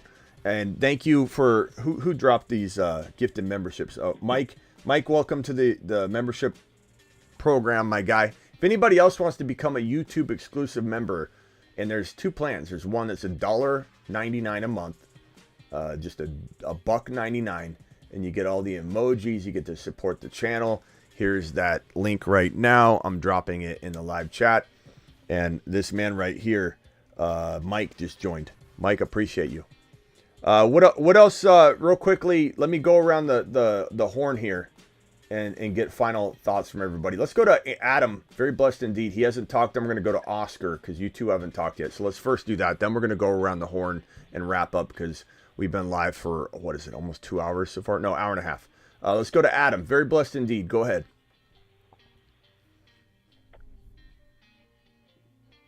Hello? Adam? Hello? Onward. Okay, let's let Adam finish in the bathroom there. He's got us on mute. Oscar, you're live. Oscar, hello? Hello? Hi. Hi. This ain't gonna take long. What's up, Oscar? Oh. Hey, Smitty. Hey, Smitty. Oscar, go. Hey, Smitty. I have a quick question for you. More so, wanted to see your thoughts on this dynasty trade I'm looking to cook up. All right, this is Oscar, right? Okay, Oscar, hit me with it. This is Oscar. Yep. All right. So this is in a dynasty superflex. So I'd be sending out Richardson and Olave for Jackson and Dotson. Lamar Jackson and Dotson. Absolutely not. No way in ever-loving heck would you do that. Sorry, I couldn't hear over Steven. Richardson and Olave for Lamar, Jackson, and Dotson? Yeah. Okay. So here's the way I would value this. I mean, I'd rather have Jackson over Richardson, but is it outside the realm of possibility that could change in fantasy? It certainly could, but like you have to at this moment in time be like, okay, there's a significant difference right now. But you could almost say the same thing about Olave over Dotson, but just like I said, is there in the realm of possibility that Dotson becomes as good as Olave, like Richardson could become as good as Lamar. I think those are kind of like almost equal differences. This feels a lot like a equal-ish trade, but the thing is, I love Dotson so much. I feel like, I don't know, this one's tough. I feel like I'd probably lean in this direction right now, but I disagree with Steven. I think that there's more to argue here, and there's more of a reason to like waver and hammer it out, because if he is the real deal, if he is a top 8 to 10 quarterback, we've seen Lamar bust entirely. Like there's no guarantee that Lamar doesn't re-injure his PCL, which is a 2 to 3 grade tear. Steven, I'm in the middle of answering the man's question. Steven. You can't predict injuries and say everybody's going to get hurt all the time. All right, hold on. Sorry, Adam. Finish him. Okay, so I'm going to say in general, I'm going to go to the chat and have the chat vote which side they want, Richardson, Olave, or Lamar Jackson, Dotson. This guy's got a ton of injury risk, and he walks into 2023 with a 2 to 3 grade PCL tear it may never ever be fully healed, because that is when you're on the verge of you're getting second opinions to see if it needs surgery. That thing's stretched out. Like that thing is, if it's not torn, that means it's stretched. And if you think about it like this, if you look at a knee and you say to yourself, okay, here's the PCL in the middle of the knee, the ACL is also there. They're crossed in the knee. You can see it on the back of this model, but it's in the center of the knee. And the PCL, similar to the ACL, is responsible for keeping that joint tight so that the joints don't slip, And if that PCL is torn like that, if it's not torn completely, that means it's got some stretch and some lax there. And there's a point where the 2 becomes a grade 3. Even if you don't completely tear it, you have such a bad grade 2 tear that it's literally useless. It's literally useless. Your ACL is keeping it tighter than that PCL is even doing any good. So all I'm saying is, you have doctors that say he's healed. It's all fine. I don't know that I buy into that entirely, and I don't have a way to even prove it. There's no one's going to tell us that. Rocking like a million. Yes, it's my birthday, and Shorty says yes, it's your birthday. What's up, Rock Out? Did you not have us on mute?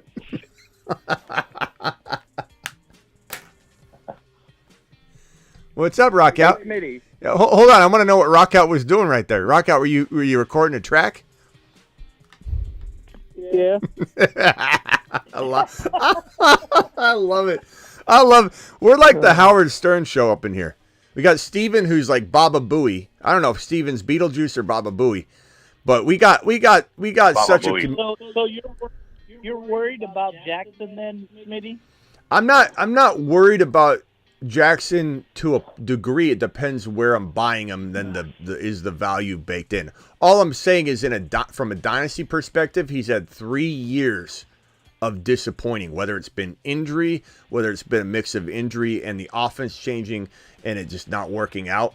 Look, the Ravens have forced Lamar to play a different game, than Lamar should be playing in the past. I'm hopeful that Falcons fan, I just added you. Can you mute the show or yourself, because we got a big amount of reverb from whatever you got going on there. Do I think that Lamar could escape any Falcons? Okay, I got to bump him. I had to bump him because he wasn't paying attention. I'm not giving up the chance to Anthony Richardson. You can call back. You can call back. You can call back Falcons if you turn your background noise off. But please mute yourself on your way in, please. Hey, Falcon, mute yourself on the way in if you could, because we got a lot of reverb. I would say I would like to know the chat's vote. What did the chat vote? And let's, besides Steven, I'll come back to you at the end. Ron, are you leaning Jackson Dotson? Because you and I both love Dotson. I know you probably love Dotson. I'd imagine near close to how much I love. So like, I would lean Jackson Dotson for sure, but like I don't think it's that crazy to contemplate in a dynasty Richardson Olave. But please vote in the chat and go. Yeah, but are we talking dynasty or are we talking redraft and best ball? Because it was a dynasty question. Two different scenarios. It was a dynasty question. Okay, dynasty question. Then yeah, I can understand being. I'd probably go with Richardson and what was it? Watson?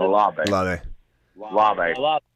Yeah. Yeah, I'd go Richardson Olave in a dynasty, but in a redraft, I'd go Jackson. Yeah, I would. Dotson. I would too.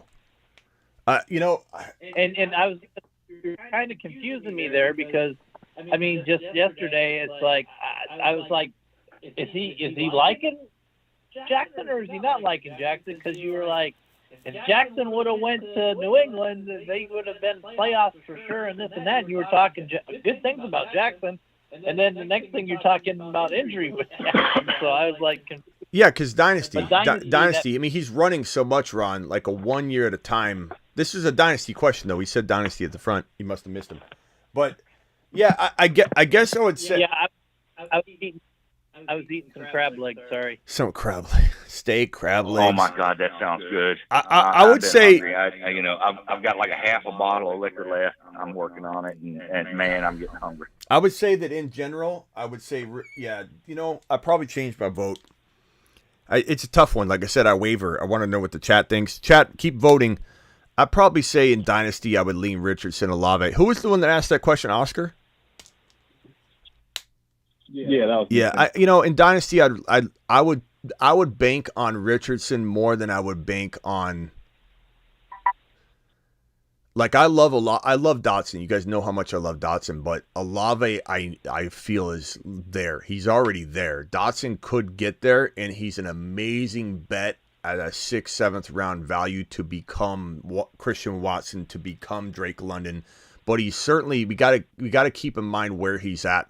He's there for a reason. He's got McLaurin. We don't know his QB situation. We like Sam Howell. We don't really know Bieniemy and what he's going to bring to the table. Did this guy just get water and coffee over in KC? We don't know what the hell is going to happen over there, even though we're hopeful of it. Because we have to make sure we're still being safe with our guesstimations and expectations. I would say Dotson needs to remain in the win a league upside bucket that does not climb into Olave. Richardson has a higher, at the end of the day, in Dynasty, Richardson has a higher probability of being equal to Jackson or greater than probably Dotson over Olave. Give me the Richardson Olave in Dynasty.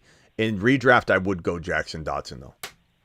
Well, and over the next 3-4 years or 5 years, maybe the best quarterback we've ever seen. You don't know. I mean, then why did you just say you were totally against you answered Jackson Dotson immediately when he asked this question? He was very clear it was Dynasty, and you said Jackson. You interrupted. No, I did not. No, I said take Richardson and Olave. I've been saying that the whole time. Did anybody hear him say Jackson at the very beginning? I wasn't. He missed what I was saying. He wasn't listening. I don't know. I could have swore I hung up on you. You started interrupting with Jackson. You can't get Jackson. Am I wrong? Did anybody hear that the first time? I know you switched it, but I'm saying the very first time, I feel like you came in like a wrecking ball. I could have missed it. I thought I heard it, Smitty. You know. Not sure. Like I said, I was eating crab legs at the time, Yeah. so I missed it. Appreciate Well, your I guess we don't have a consensus. Do No, we? we're waiting for the chat to vote on it, Steven. Well, hey, look, Smitty, I've got to go into the other room and get me a couple more beers. Can I Okay. just ask my question for this evening to Sure. Ron and you in the chat? Just a football question. Would you mind on a yeah, Friday yeah. evening? Can you wait 1 second and then Steven, the floor is yours. Heat Lifer left and came back. His super chat. I appreciate your super chat, my guy.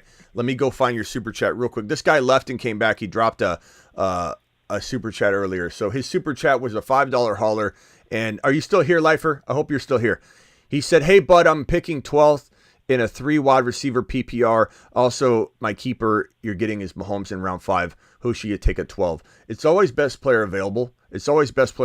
But my gut would say Bijan, Garrett Wilson, St. Brown will be the 3 guys I'm targeting most, and I think you probably land one of them.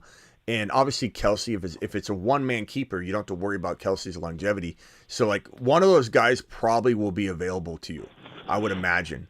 And that's probably where I'd go. But I'm definitely taking the best player available. I don't let too much influence me away from that. The fact that you got Mahomes, you're good to go, bro. You have such a clear advantage, from the start, having him as a 5th-round keeper. That's amazing.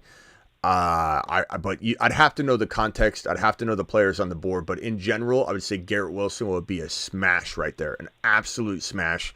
And St. Brown as well. Appreciate your double super chats, my guy. Hopefully you got this... I'm here thinking Kelsey or Wilson. Yeah, Kelsey's there. You know what? You might see Kelsey fall. You've got your keeper for years, right? I'm assuming you can keep Mahomes the next year. Maybe he goes up around the 4th round. I don't know your rules, but if you can still keep him, my guess is people are still scared of being older in this format. Even though they might have their keeper in mind each year, they're still going to let it influence them and say, well, what if I need to keep this guy? Or whatever. I don't know. So I would definitely take Kelsey if he was there. Kelsey, Mahomes would be fire for you. But Garrett Wilson's and Bijan would be as good. You're not going to go wrong if you land one of those. Okay, Steven, go ahead. My question for you in the chat, and Ron, and everybody this evening, if you don't mind. 114 career touchdown receptions between a quarterback and wide receiver tandem. That's Peyton Manning and Marvin Harrison. The next closest is 92 with Steve Young and Jerry Rice. My question to you this evening is, with the movement of the NFL now and the chance that a quarterback and wide receiver would stay with the same team for more than even 5 or 8 years, do you think that is a record that could ever be broken? How many years was it? I do not. How many years? How many years? Huh? How many years did you say? Peyton Manning and Marvin Harrison played for, I don't know, 12, 13 years, something like that. I think before he got traded or something. I think Chase and Burrow have a shot. I mean, when you think about it, it's got to be somebody that is a top elite wide receiver, and that's Jamar Chase. He's going to want the most money he can get. He'll never stay there with Joe Burrow for 10 or 15 plus years. He's loyal. He's loyal to the bone. And this team wants him there. They're more than willing to let Higgins walk to ensure they get their 2 big dogs tied up. I think Chase and Burrow have the best shot at beating that record. Do I think it'll be 114 career touchdown passes. Okay. Well, I'm just telling you. I'm telling you, Joe Burrow is a baby, bro. He's got so many years ahead of him. And Jamar Chase, you heard Jamar Chase. He's so loyal to Burrow, bro. I think he'd take a big discount to stay in Cincy. That seems like Jamar Chase. He loves where he is. Do you think both of them would stay in Cincy for 15 years? I think he could. Absolutely. I think Burrow doesn't want to go anywhere. I think Burrow would sign a 10-year deal like Mahomes did. I'm not saying he will. He might look out for his own benefit. But guess what? Guess what signing a longer-term deal does? Helps the team. If Joe Burrow signs a 10-year deal like Mahomes did, you're talking about the likelihood of bringing in Jamar Chase and being able to support everything else that you want to do and build. Joe Burrow. I don't think Joe Burrow wants to go anywhere. I think Joe Burrow wants to retire a Bengal. He's kind of hinted to that anyway. And Jamar Chase, when asked who is Mahomes, he says who's Mahomes. Of my question is this: is it going to be a record that's ever going to be broken? I just said yeah, though. Yeah, I think so. Records are made to be broken. Yeah, I think so. Records are made to be broken. You've got a Might not special. happen in our lifetime. You got a special amount of loyalty there between Burrow and Chase for the Bengals that believed in both of them, and they're building something special. It's only going to get better. And if they win a championship in the next 2 years, 3 years, and I think they will, I think the Bengals will win a championship in the next 2 or 3 years for sure. If it's not this year, that's gonna drive Joe Burrow to do what Tom Brady did. And I don't think bouncing around from team to team is the recipe for that. I think he knows what they're doing. They're building from the ground, the trenches right now. Like they're trying to build from the trenches around having the quarterback, the wide receivers, and the arsenal. They're doing a little bit of reverse of what the Bears are doing. The Bears started building from the trenches around their quarterback. I feel like the Bengals built on the outside of that, and now they're going back to rectify that, and it's only going to get better. It's only going to get better. Joe Burrow is going to be the closest thing that we have to Chase Mahomes, and try and become the next, GOAT, but Mahomes is in the way, obviously, and I don't know that he'll ever be caught, but this is going to be a back and forth thing eventually where it's like, who's better, Mahomes or Burrow? Burrow, Mahomes, in terms of like rings, and I really think Burrow is that guy. He's so calm and cool. They said that his ability to stay calm in a pressure situation is like borderline like psychopath. Like a psychopath is a kind of person where and I don't mean this in a bad way. I just mean he is so calm, cool, and collective that in a tragedy, his heart rate is not going to go up like another person's. And that is such an unbelievable attribute to have as a quarterback when the pressure's on and you got to get out there under center and the game's on the line and they're literally telling you could be in a fire. There could be a fire on the field. His heart rate wouldn't rise. He is like crazy about calmness and collectiveness. And Joe Burrow is going to be amazing. There's one jersey I own that's in the studio right here. It's the Joseph Cigar Smoking Burrow jersey. Don't make me put it on, Steven. All right, Steven, go get another brewski, man. We appreciate you. Like Scared Scott, don't take this the wrong way, but there's only so much Steven we can have on the phone lines during an entire show because you are a polarizing character, and we love that about you. We need it on the show. Please understand and respect the dynamic, but there is only so much we can have of Steven before it becomes overpowering. Steven, go get a brewski. And let's go on over to Desmond from Arizona and then Falcon fan. Let's go to Avi's been on the phone a while. Avi, you're up. Hey, did I see that right, though? Is it Rockout's birthday? Yeah, where have you been, Ron? Where have you been? I told you I was eating crab legs. We did Rockout, happy birthday, brother. Now you're old enough to go to the bar. Ron missed all the jokes, everything. Avi, you're live.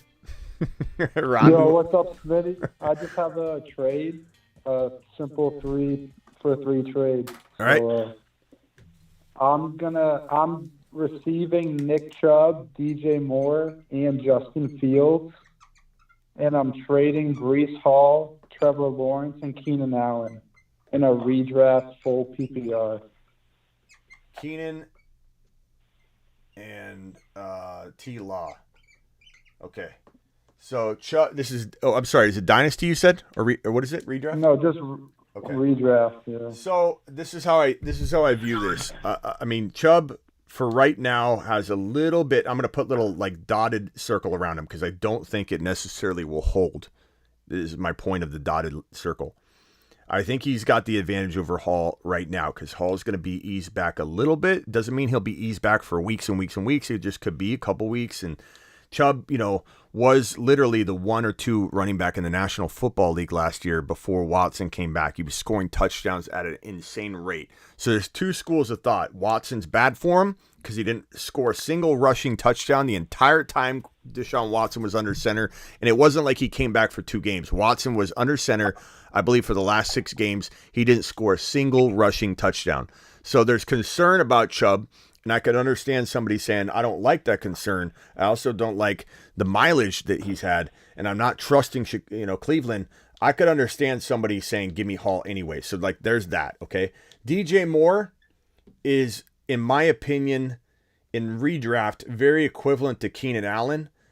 However, I don't trust Keenan Allen. I just don't. I don't trust him. I think he's hit a point where we might see him completely fall off. And I know there's some people that are going to say, well, no, if you look at this time frame, his statistics were this. And I get that, but he has trouble staying on the field. It's a changing offense. There's a lot of reasons to be concerned about Keenan Allen.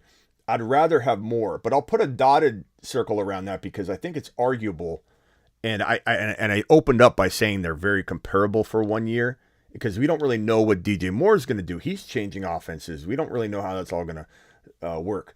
I like Fields over T. Law, but you could even call that equal if you want.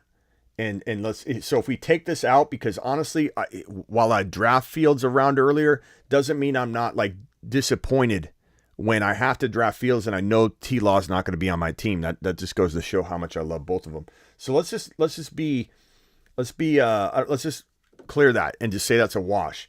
So really it's Chubb and DJ Moore versus Keenan Allen. And one could totally argue in redraft that that's equivalent. But with the concerns for Keenan Allen, even though I'm just being honest and I'm being objective here, with the potential slow start of Breece Hall, maybe, and I still think he could be productive in a short, in a small dose or whatever. There's just some unknowns we don't have confirmed yet. Like if we get confirmation, he's looking at not just like he's going to be ready for week 1, which he will, unless he suffers a setback, but we get confirmation that it looks like, and I said we might hear this. This is something I predicted months and months ago. We'll start hearing words like he looks like he never even tore it because he's so ahead of schedule. If we hear that, then guess what? This becomes an equal argument in a sense.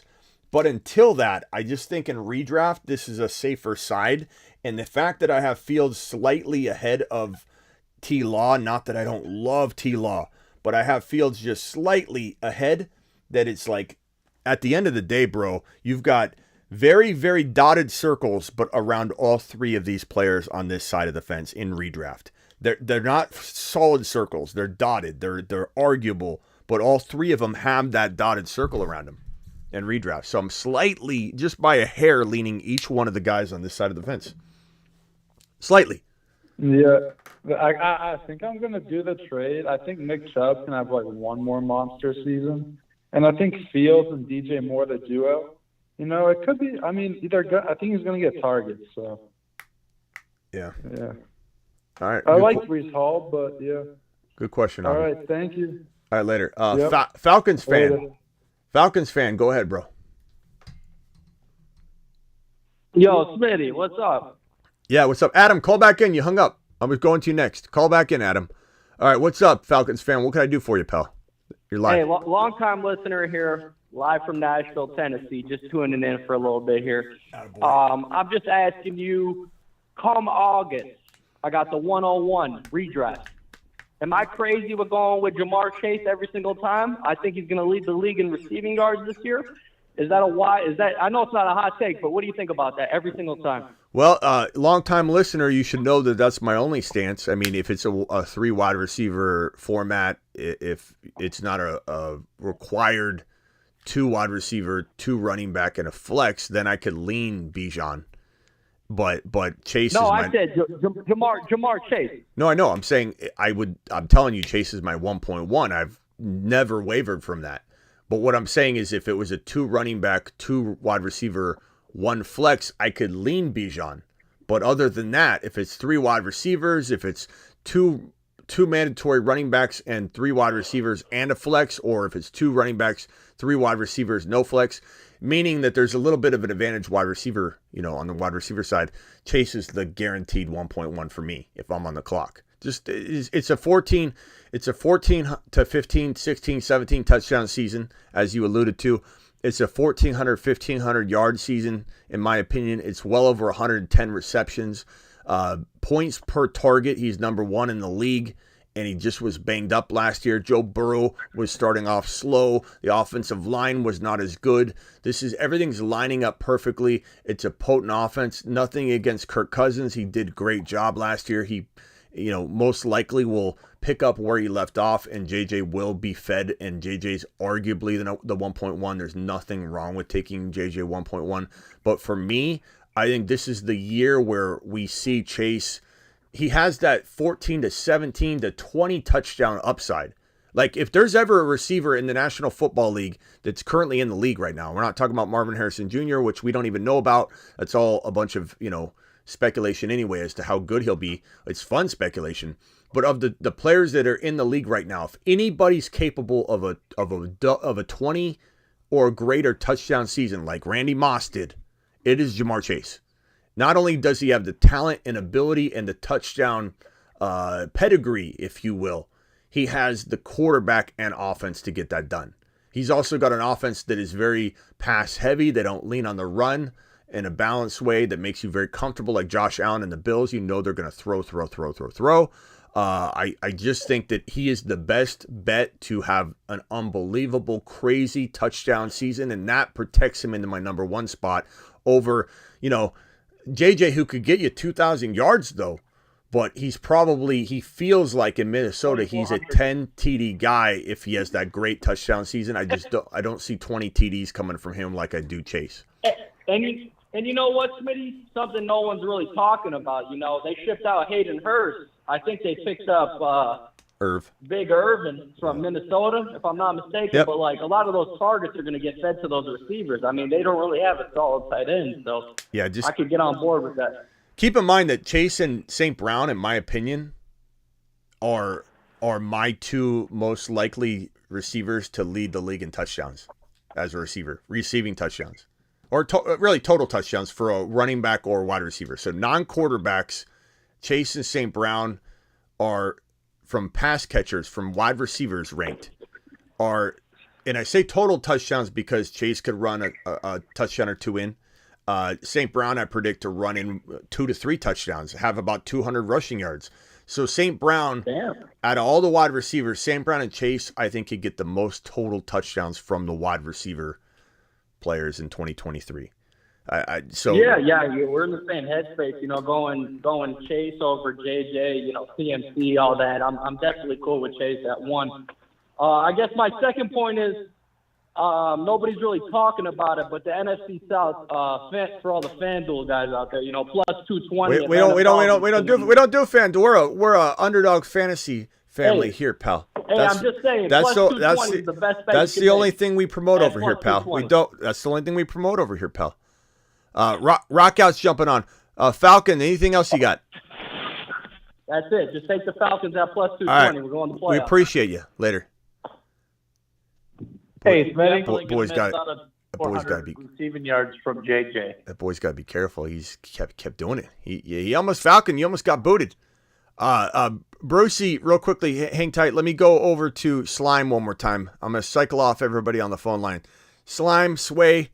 Honestly, I don't know what to say about these two. These two would sit here and watch this show. I don't even know if Sway and Slime give me 2 views every show, because Sway might be watching on an iPad and a phone at the same time. We don't even know. But these two guys, Sway and Slime, doing great things over in. Where are you from, Slime? Originally Connecticut, but at Parker, Colorado now. Colorado? Okay. Right next to Denver training camp out here. Okay, yeah. That's why you had that Denver information, yeah. And Tim Patrick's been talked about for a while now. It's been quite a bit of time, and we keep hearing it over and over that he might be the best wide receiver in the wide receiver room, which is shocking to hear in one respect, but not really in terms of like what we've kind of felt like is possible for him. He's definitely had that appeal, but the injury set him back and all that. What are you hearing out of Javonte? And to be honest with you, whatever you tell me, it probably is just what I've already heard. And it's also probably from beat writers that are not being told the truth anyway, because Sean Payton came out and directly said, I probably won't even tell you what's really going on, and I'll keep it close to my vest. So, but what are you hearing? What are you seeing? Anybody that you know is seeing anything? How's Javonte looking? I I might have saw his grandmother at the grocery store the other day, man. But I don't know. He's dynamite, man. Last season, I wish I drafted him. He exploded off the scene, and I found myself trying to trade for him early season. Unfortunately, all the dudes in my league don't like to trade, and it saves me every time. But I think I'm pairing these dudes that are going to be like the last, half of the season with guys that are going to be the first half of the season. So for like Detroit, I'm pairing Goff with Williams, but then I'm putting like Marvin Jones at the end because Marvin Jones is going to be the dude in his spot for the first, 6 weeks, and it's going to transition. So, I try to build teams that way as well. If you can't get the value at the top position, at least try to grab these dudes a little bit later and pair them with somebody that's going to, boost or rocket them until they can take off. I hear you, pal. All right. Well, hey, appreciate you. And call in tomorrow, pal. All right, brother. All right, call in tonight. Have a good night. Yeah, call in tonight if you're going to draft with us tonight. We're drafting tonight. All right, yeah, but in Colorado here, we don't get that weekly thing. All right. Well, call in anyway. It sounds dope though because that's where the money's at. Yeah. It's weekly. We're doing Q&A though, so there's stuff to talk about. All right, Slime, Sway. We'll see you later. Tell Sway I said bye. All right, we'll see you, pal. All right, man. He says chirp chirp, bro. Yeah. Thanks, man. Appreciate you. Okay, let's go over to the Bruce. Final thoughts, Brucey. Can Walker and Charbonnet finish in the top 15 together? You mean like both of them finish in the top 15? Can both of them? I don't think both of them will.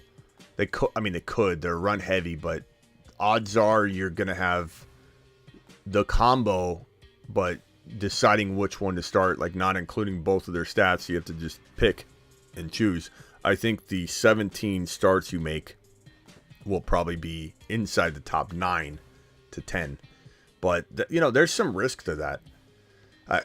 When I look at Walker in round 4 or 5, especially when he falls to 5, it's crazy to me.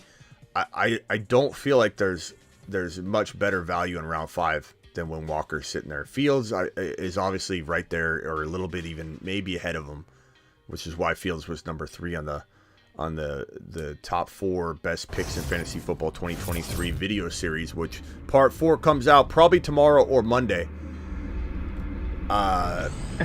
Walker with Charbonnet, 17 starts, picking and choosing, not using both of them, will get you top 10 running back numbers most likely in 2023. But can both of them be top 15? That's a tall order, my guy. Okay. Hold on. G is great. No, he's not. The Patrick dropped 10 gifted memberships. Appreciate you, the Patrick. Bruce just left. Bruce, you just left. I was going to ask you one more question, but why? You're just blind loyalty to Jimmy. Like, Jimmy's injured, didn't really keep the team up to speed, and they were so shocked that he failed his physical, they had to redo his contract. And during the announcement of Jimmy G to the team, he didn't even get to go to it. They planned a little announcement party, and it happened without Jimmy G, and it happened without even talking about Jimmy G, and they turned it into some other, press event or Q&A. And it's like, wait a minute, this was scheduled to be Jimmy G's unveiling, and you can't even sign him because the dude didn't tell you he was so injured he wouldn't pass his physical. Like, wow. Brucey, I appreciate you, but... Oh. Yeah. Any news with the Moonman and Marsman leagues? They're in August. We'll be drafting in August. The Marsman cards will be sent out soon. I still, I got kind of pushed into making these both at the same time with all the requests, and so the Moonman cards were never designed to go out at the same time. So I'm a little bit behind on the Moonman cards because I'm trying to catch up. And there's several people that were gonna grab spots. I've been trying to give them the benefit of the doubt. And I haven't heard from a couple people, and I'm so behind on emails and things, so it's really hard for me I don't have an assistant. It's just me. I get about 200 emails a day. I get about, sometimes 100 to 200 YouTube comments minimum on all the videos that I have. And I try and get back to all the recent ones, if not all of them. I've got, depending on how active I am on Instagram, I have tons of comments there. I have, and then just the day-to-day business I do for the fantasyfootballshow.com, support emails, marketing emails, sponsorship conversations, all this underdog. Like there's so much, so it's hard for me to squeeze in something. And so I was planning on spacing out the Moonman and Marsman cards, but everybody overflowed the Marsman request. So I ended up, getting the Moonman stuff going too early, but I'm going to wrap that up and get the Moonman cards sent out. All the Marsmen guys should have received their card already, except for one of them. One of our guys was in Canada, and my idiot self only put one stamp on it, and I didn't look at it. And I was like, I looked at it later, and I was like, okay, I gotta put, I think it's 2 more stamps. I think it takes 3 forever stamps US to go to Canada. And I was like, I got to get more stamps because I'd ran out. Then I gave Miss Smitty the stack. And then, I didn't tell her. I didn't think about it. It went out. So his card's out there somewhere in the ether. I got to send one out. But all the Marsmen got their cards. They should have already. And then the Moonmen are next. And then both drafts will be in August. The Marsman draft will be earlier. I'll get with everybody to make sure the times are good with everybody. But there'll be live drafts on the YouTube channel every year. So get ready for that. Thank you, Overcome, for that super chat. The Patrick says, all right, I'm broke again. Great show. Smitty, I'll be back to dominate the show again next month. Yeah, but don't go anywhere. Like, you don't need to leave, hopefully, the Patrick. Patrick, appreciate all you do and all the support, bro. I couldn't thank you, even if I tried and express how thankful I am. 5 gifted memberships again from Patrick. Let's give Patrick, a round of applause. I mean, the Patrick has been giving and giving and giving all show. Even just to pester Ron Navy, he's been dropping super chats just to get under Ron Navy's skin, to get Ron Navy to sit up in the lazy boy. And this is how I picture Ron when someone says something about Cousins, pulls the arm up and says, "What?" Right, Ron? Did I have that right? Ronnie? Hello? Yeah. Hey, Smitty. Do I have that right, Ron? I was muted. Did I have that right? Is out of the shower. Is that accurate? Like when you're sitting in the lazy boy and somebody says something bad about Cousins, or if I say something that pisses you off, you just pull the lazy boy arm up and say, "What? Wait a minute." Yeah, but normally I'm watching outside, so I sit up in that chair. Oh, okay. We need to have a scene for that. When somebody pisses off Ron, we just show a cartoon animation of Ron in the lazy boy just pulling the arm up, going, "What are you talking about?" You still owe a toilet bowl cartoon. Yeah, I'll make it just for you. I'll put you somewhere in it. Maybe. I know you will. Maybe. You'll put me in the bowl as round turd. What if I put you in the bowl laughing at the end of it? Yeah, you'll brown turd in there, and you'll have Cousins written on it. All right, hey boys, I got to roll. Rock out. Final thoughts, real quick. Oh, I sent you a DM on Instagram. Okay, hold on, Rock out. Is this the music you were caught making right in front of us? Sort of. Rock out thought he was on mute and he was making a song in the background. We all just started listening. Yeah, rock out, go, hey, yo, rock out coming to the scene. I'm in the mean supreme. Rock out in the fantasy football show. That's the way we go, no rodeo. I'm a pee on the flow. I'ma take it off. I'm the rocket ship. I'm so low legit. That's how we get. It's rock out, and I'm killing it. You know it's it. Happy birthday, Rock out. We appreciate you. Little birthday song for us. To the moon. How old are you now, Rock out? He said 30 something. He didn't reveal. 34? Really? Oh my God! You look like you're like 18, 19. Well, it's probably an old photo too, right? Yeah, it's probably pretty old. All right, Rock out. Happy birthday. Go rent a car. Go rent a car. We'll see you, pal. Yeah. See ya. Are you gonna be there? You're gonna be there tonight drafting, or pretending like you're gonna get in and then get into a side draft? We'll see you tonight. Maybe I can get out on my birthday. Maybe rock out. All right, later, pal. Yeah. The Patrick says, I'll leave Cousins alone, but Pickett is a clown, says the Patrick with a super chat $2 hauler to Ron Navy. Just picking fights with Ron Navy left and right. The only problem is the Patrick said he just ran out of money. Jersey. Yeah, the Patrick just ran out of money, he said, so how's he going to continue to fight Ron Navy? Ron Navy's got deeper, probably a little deeper pockets at this moment in time, considering the reveal of being out of the cash. But I'd say the Patrick, appreciate you again for all that you do, and I just want to say thank you. I'm going to send you to the moon one more time. To the moon. Appreciate you. Ron, use your emojis. I won't take them down until tomorrow, so you can use them during the night stream as long as we go. You should have set him to Uranus. And off he goes to the planet known as Uranus. Oh, yeah. Hey, we got to make that bet.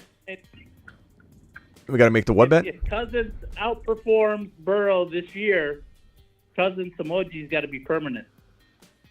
And what do you do? What do you do if he doesn't outperform him? No, it doesn't matter. You got that much faith in Burrow. You should just say, yeah, that's good to go. I'll let the chat decide on this one because I don't want to take up an emoji that could be, we're thrown out at the next rookie Marvin Harris. No. The chat you might got no faith. No. The chat might have faith. Well, an injury could happen or something, but the chat will probably say do it. No. If an injury happens, then it's void. Okay, that's easy. So we'll take that Done. off the table right now.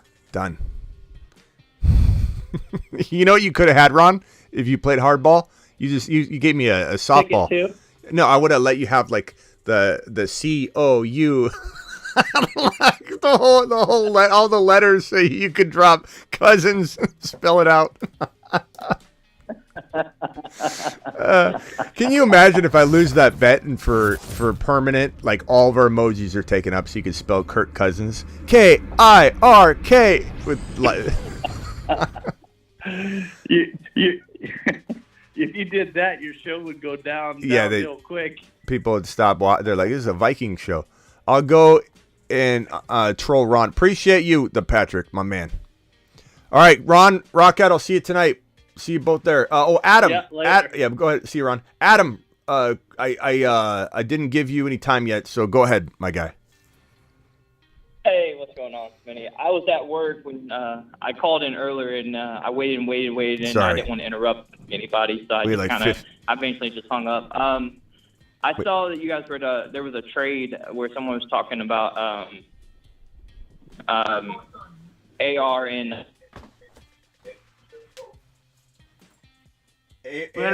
Yeah, go ahead. AR and what? Hold on, Denny. Hold on one second. Go ahead, Adam.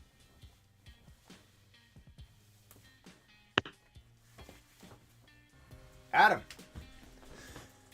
left. Adam, call back in. I can't zip it.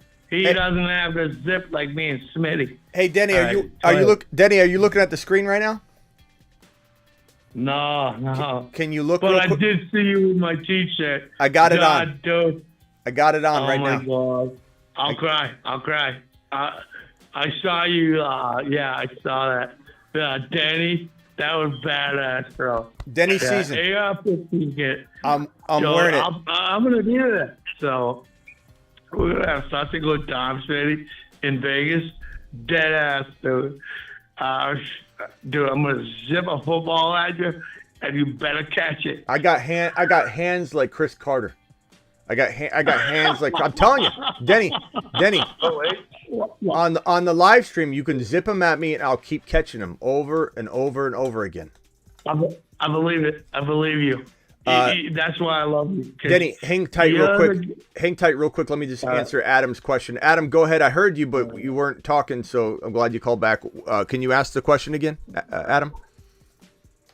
I was just saying I heard you guys talking about a trade earlier with AR and Olave for Lamar and was it Dotson? Let me put it on screen here. It was AR and Olave for Lamar and Dotson. Yeah. Yeah, I would say on the. I mean, you already know I'm a big AR guy and Olave, so and I love Dotson, but I'm not huge on Lamar on the aspect. He hasn't stayed healthy, and I just wouldn't take that gamble. I feel like you have just the same upside with AR, in my opinion. Yeah, I agree with I agree with you. I would keep AR and Olave, I think. I agree with you. In Dynasty, this was the play. That was the play. Did the Patrick drop another 5? I think the Patrick dropped another 5 gifted memberships. Look at this man. Look at this man continuing the Patrick to the moon. But yeah, in Dynasty, I ended up saying I think I lean this way, but at the end of it, and especially the chat voted, you guys swayed me. I was very, very on the fence. AR and Olave, just because, I mean, yeah, the upside here, the fact that there's so much doubt with Lamar, and you could say that it isn't present, but from a Dynasty perspective, the doubt is real. From a redraft perspective, maybe I feel more comfortable because he's got to come along and develop and all that. But you give me a Dynasty lens, this just looks clearer than this at the end of the day, to be honest. I mean, Lamar's failed for 3 straight years. It's not all his fault. Some of it's been the offense. They've tried to make him run the ball, and then they try and dial the run back, and then he's not playing his own game, and he's gotten injured. But he's got the PCL injury, which everyone says he's going to be healthy from, but I don't really fully buy it. Dotson's a total monster in the making, but you got to be careful valuing him at Olave's level, which he's already there. He's second-round material. So, yeah, I agree. Dynasty here. Redraft, I could understand this and maybe even lean that way in redraft, but Dynasty for sure. Okay, well, I'm going to let you guys go because I got to run inside now. I don't know how loud it's going to be. I'll All right, talk to you guys later. Adam, appreciate you. Later, man. Let's go to, before we go back to Denny, let's go to Desmond in Arizona. Probably down the street from me, I'd imagine. What's up, Desmond? Yo, what's up, Smitty? What's up, pal? What's up, neighbor, as I should say? Yeah. Can you hear me? Desmond! Yeah, can you hear me? What's up?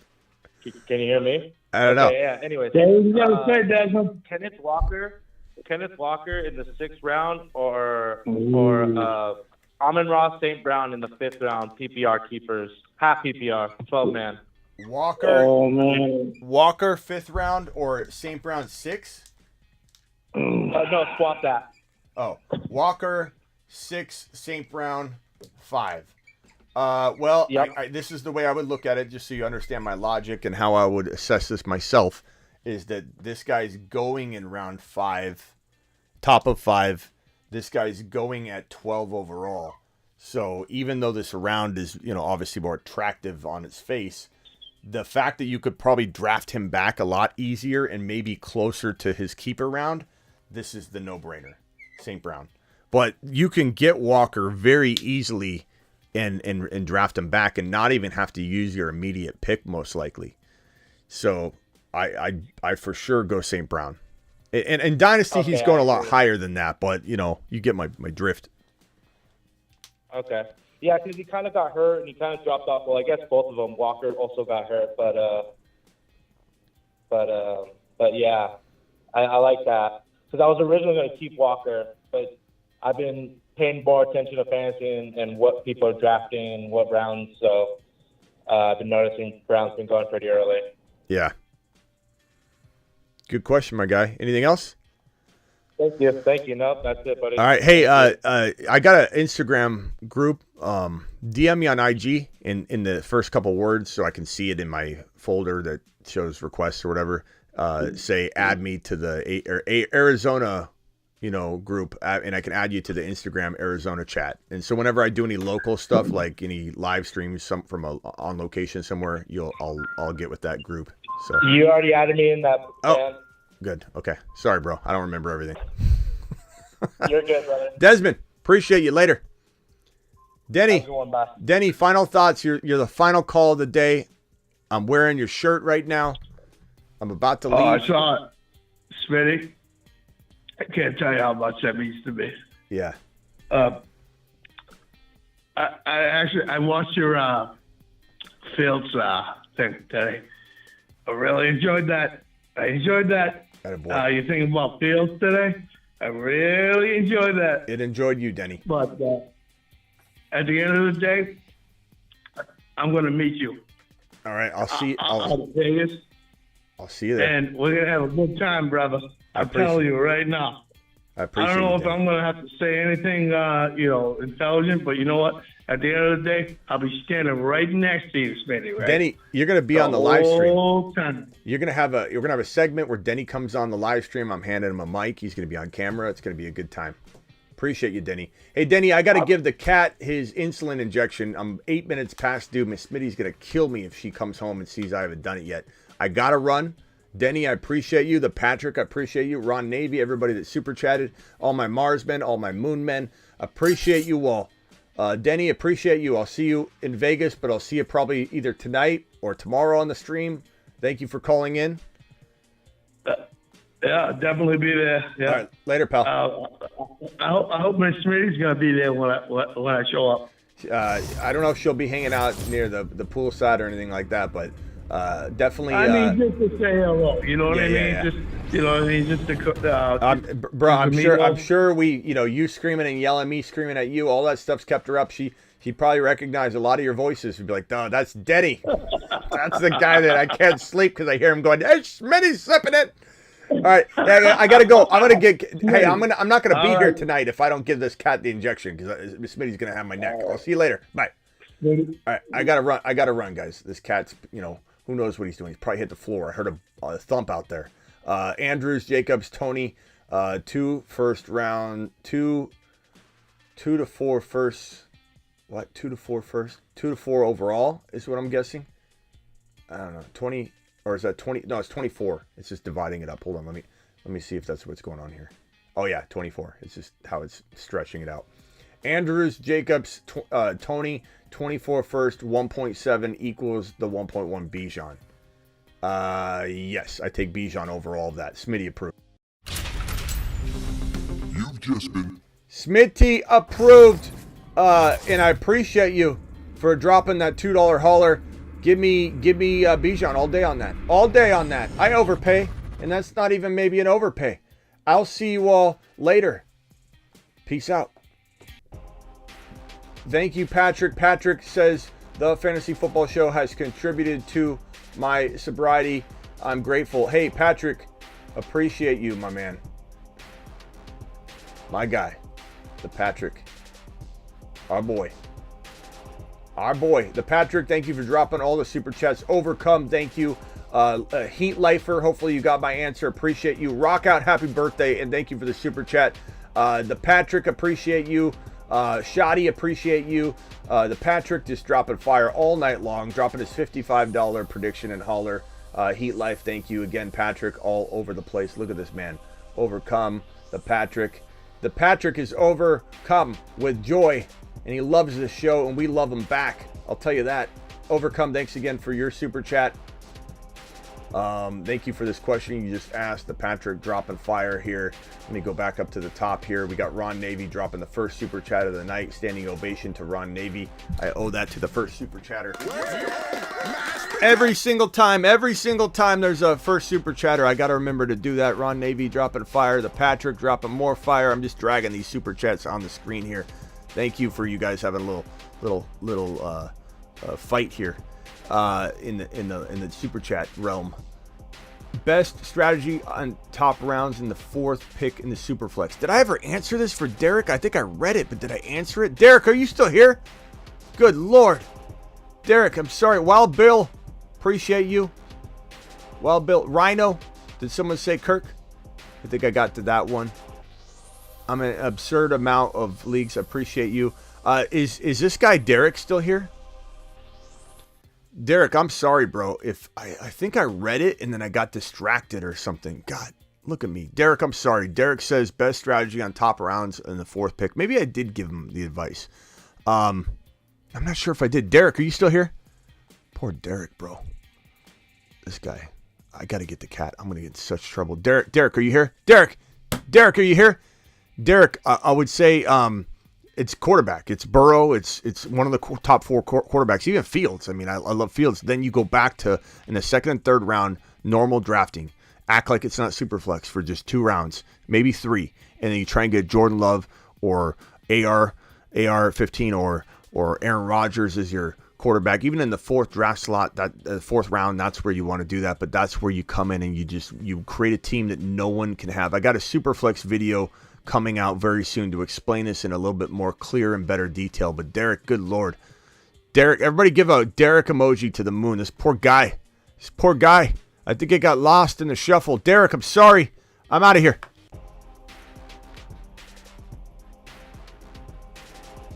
People are getting burrowed left and right, and people are going to remember it. Get burrowed.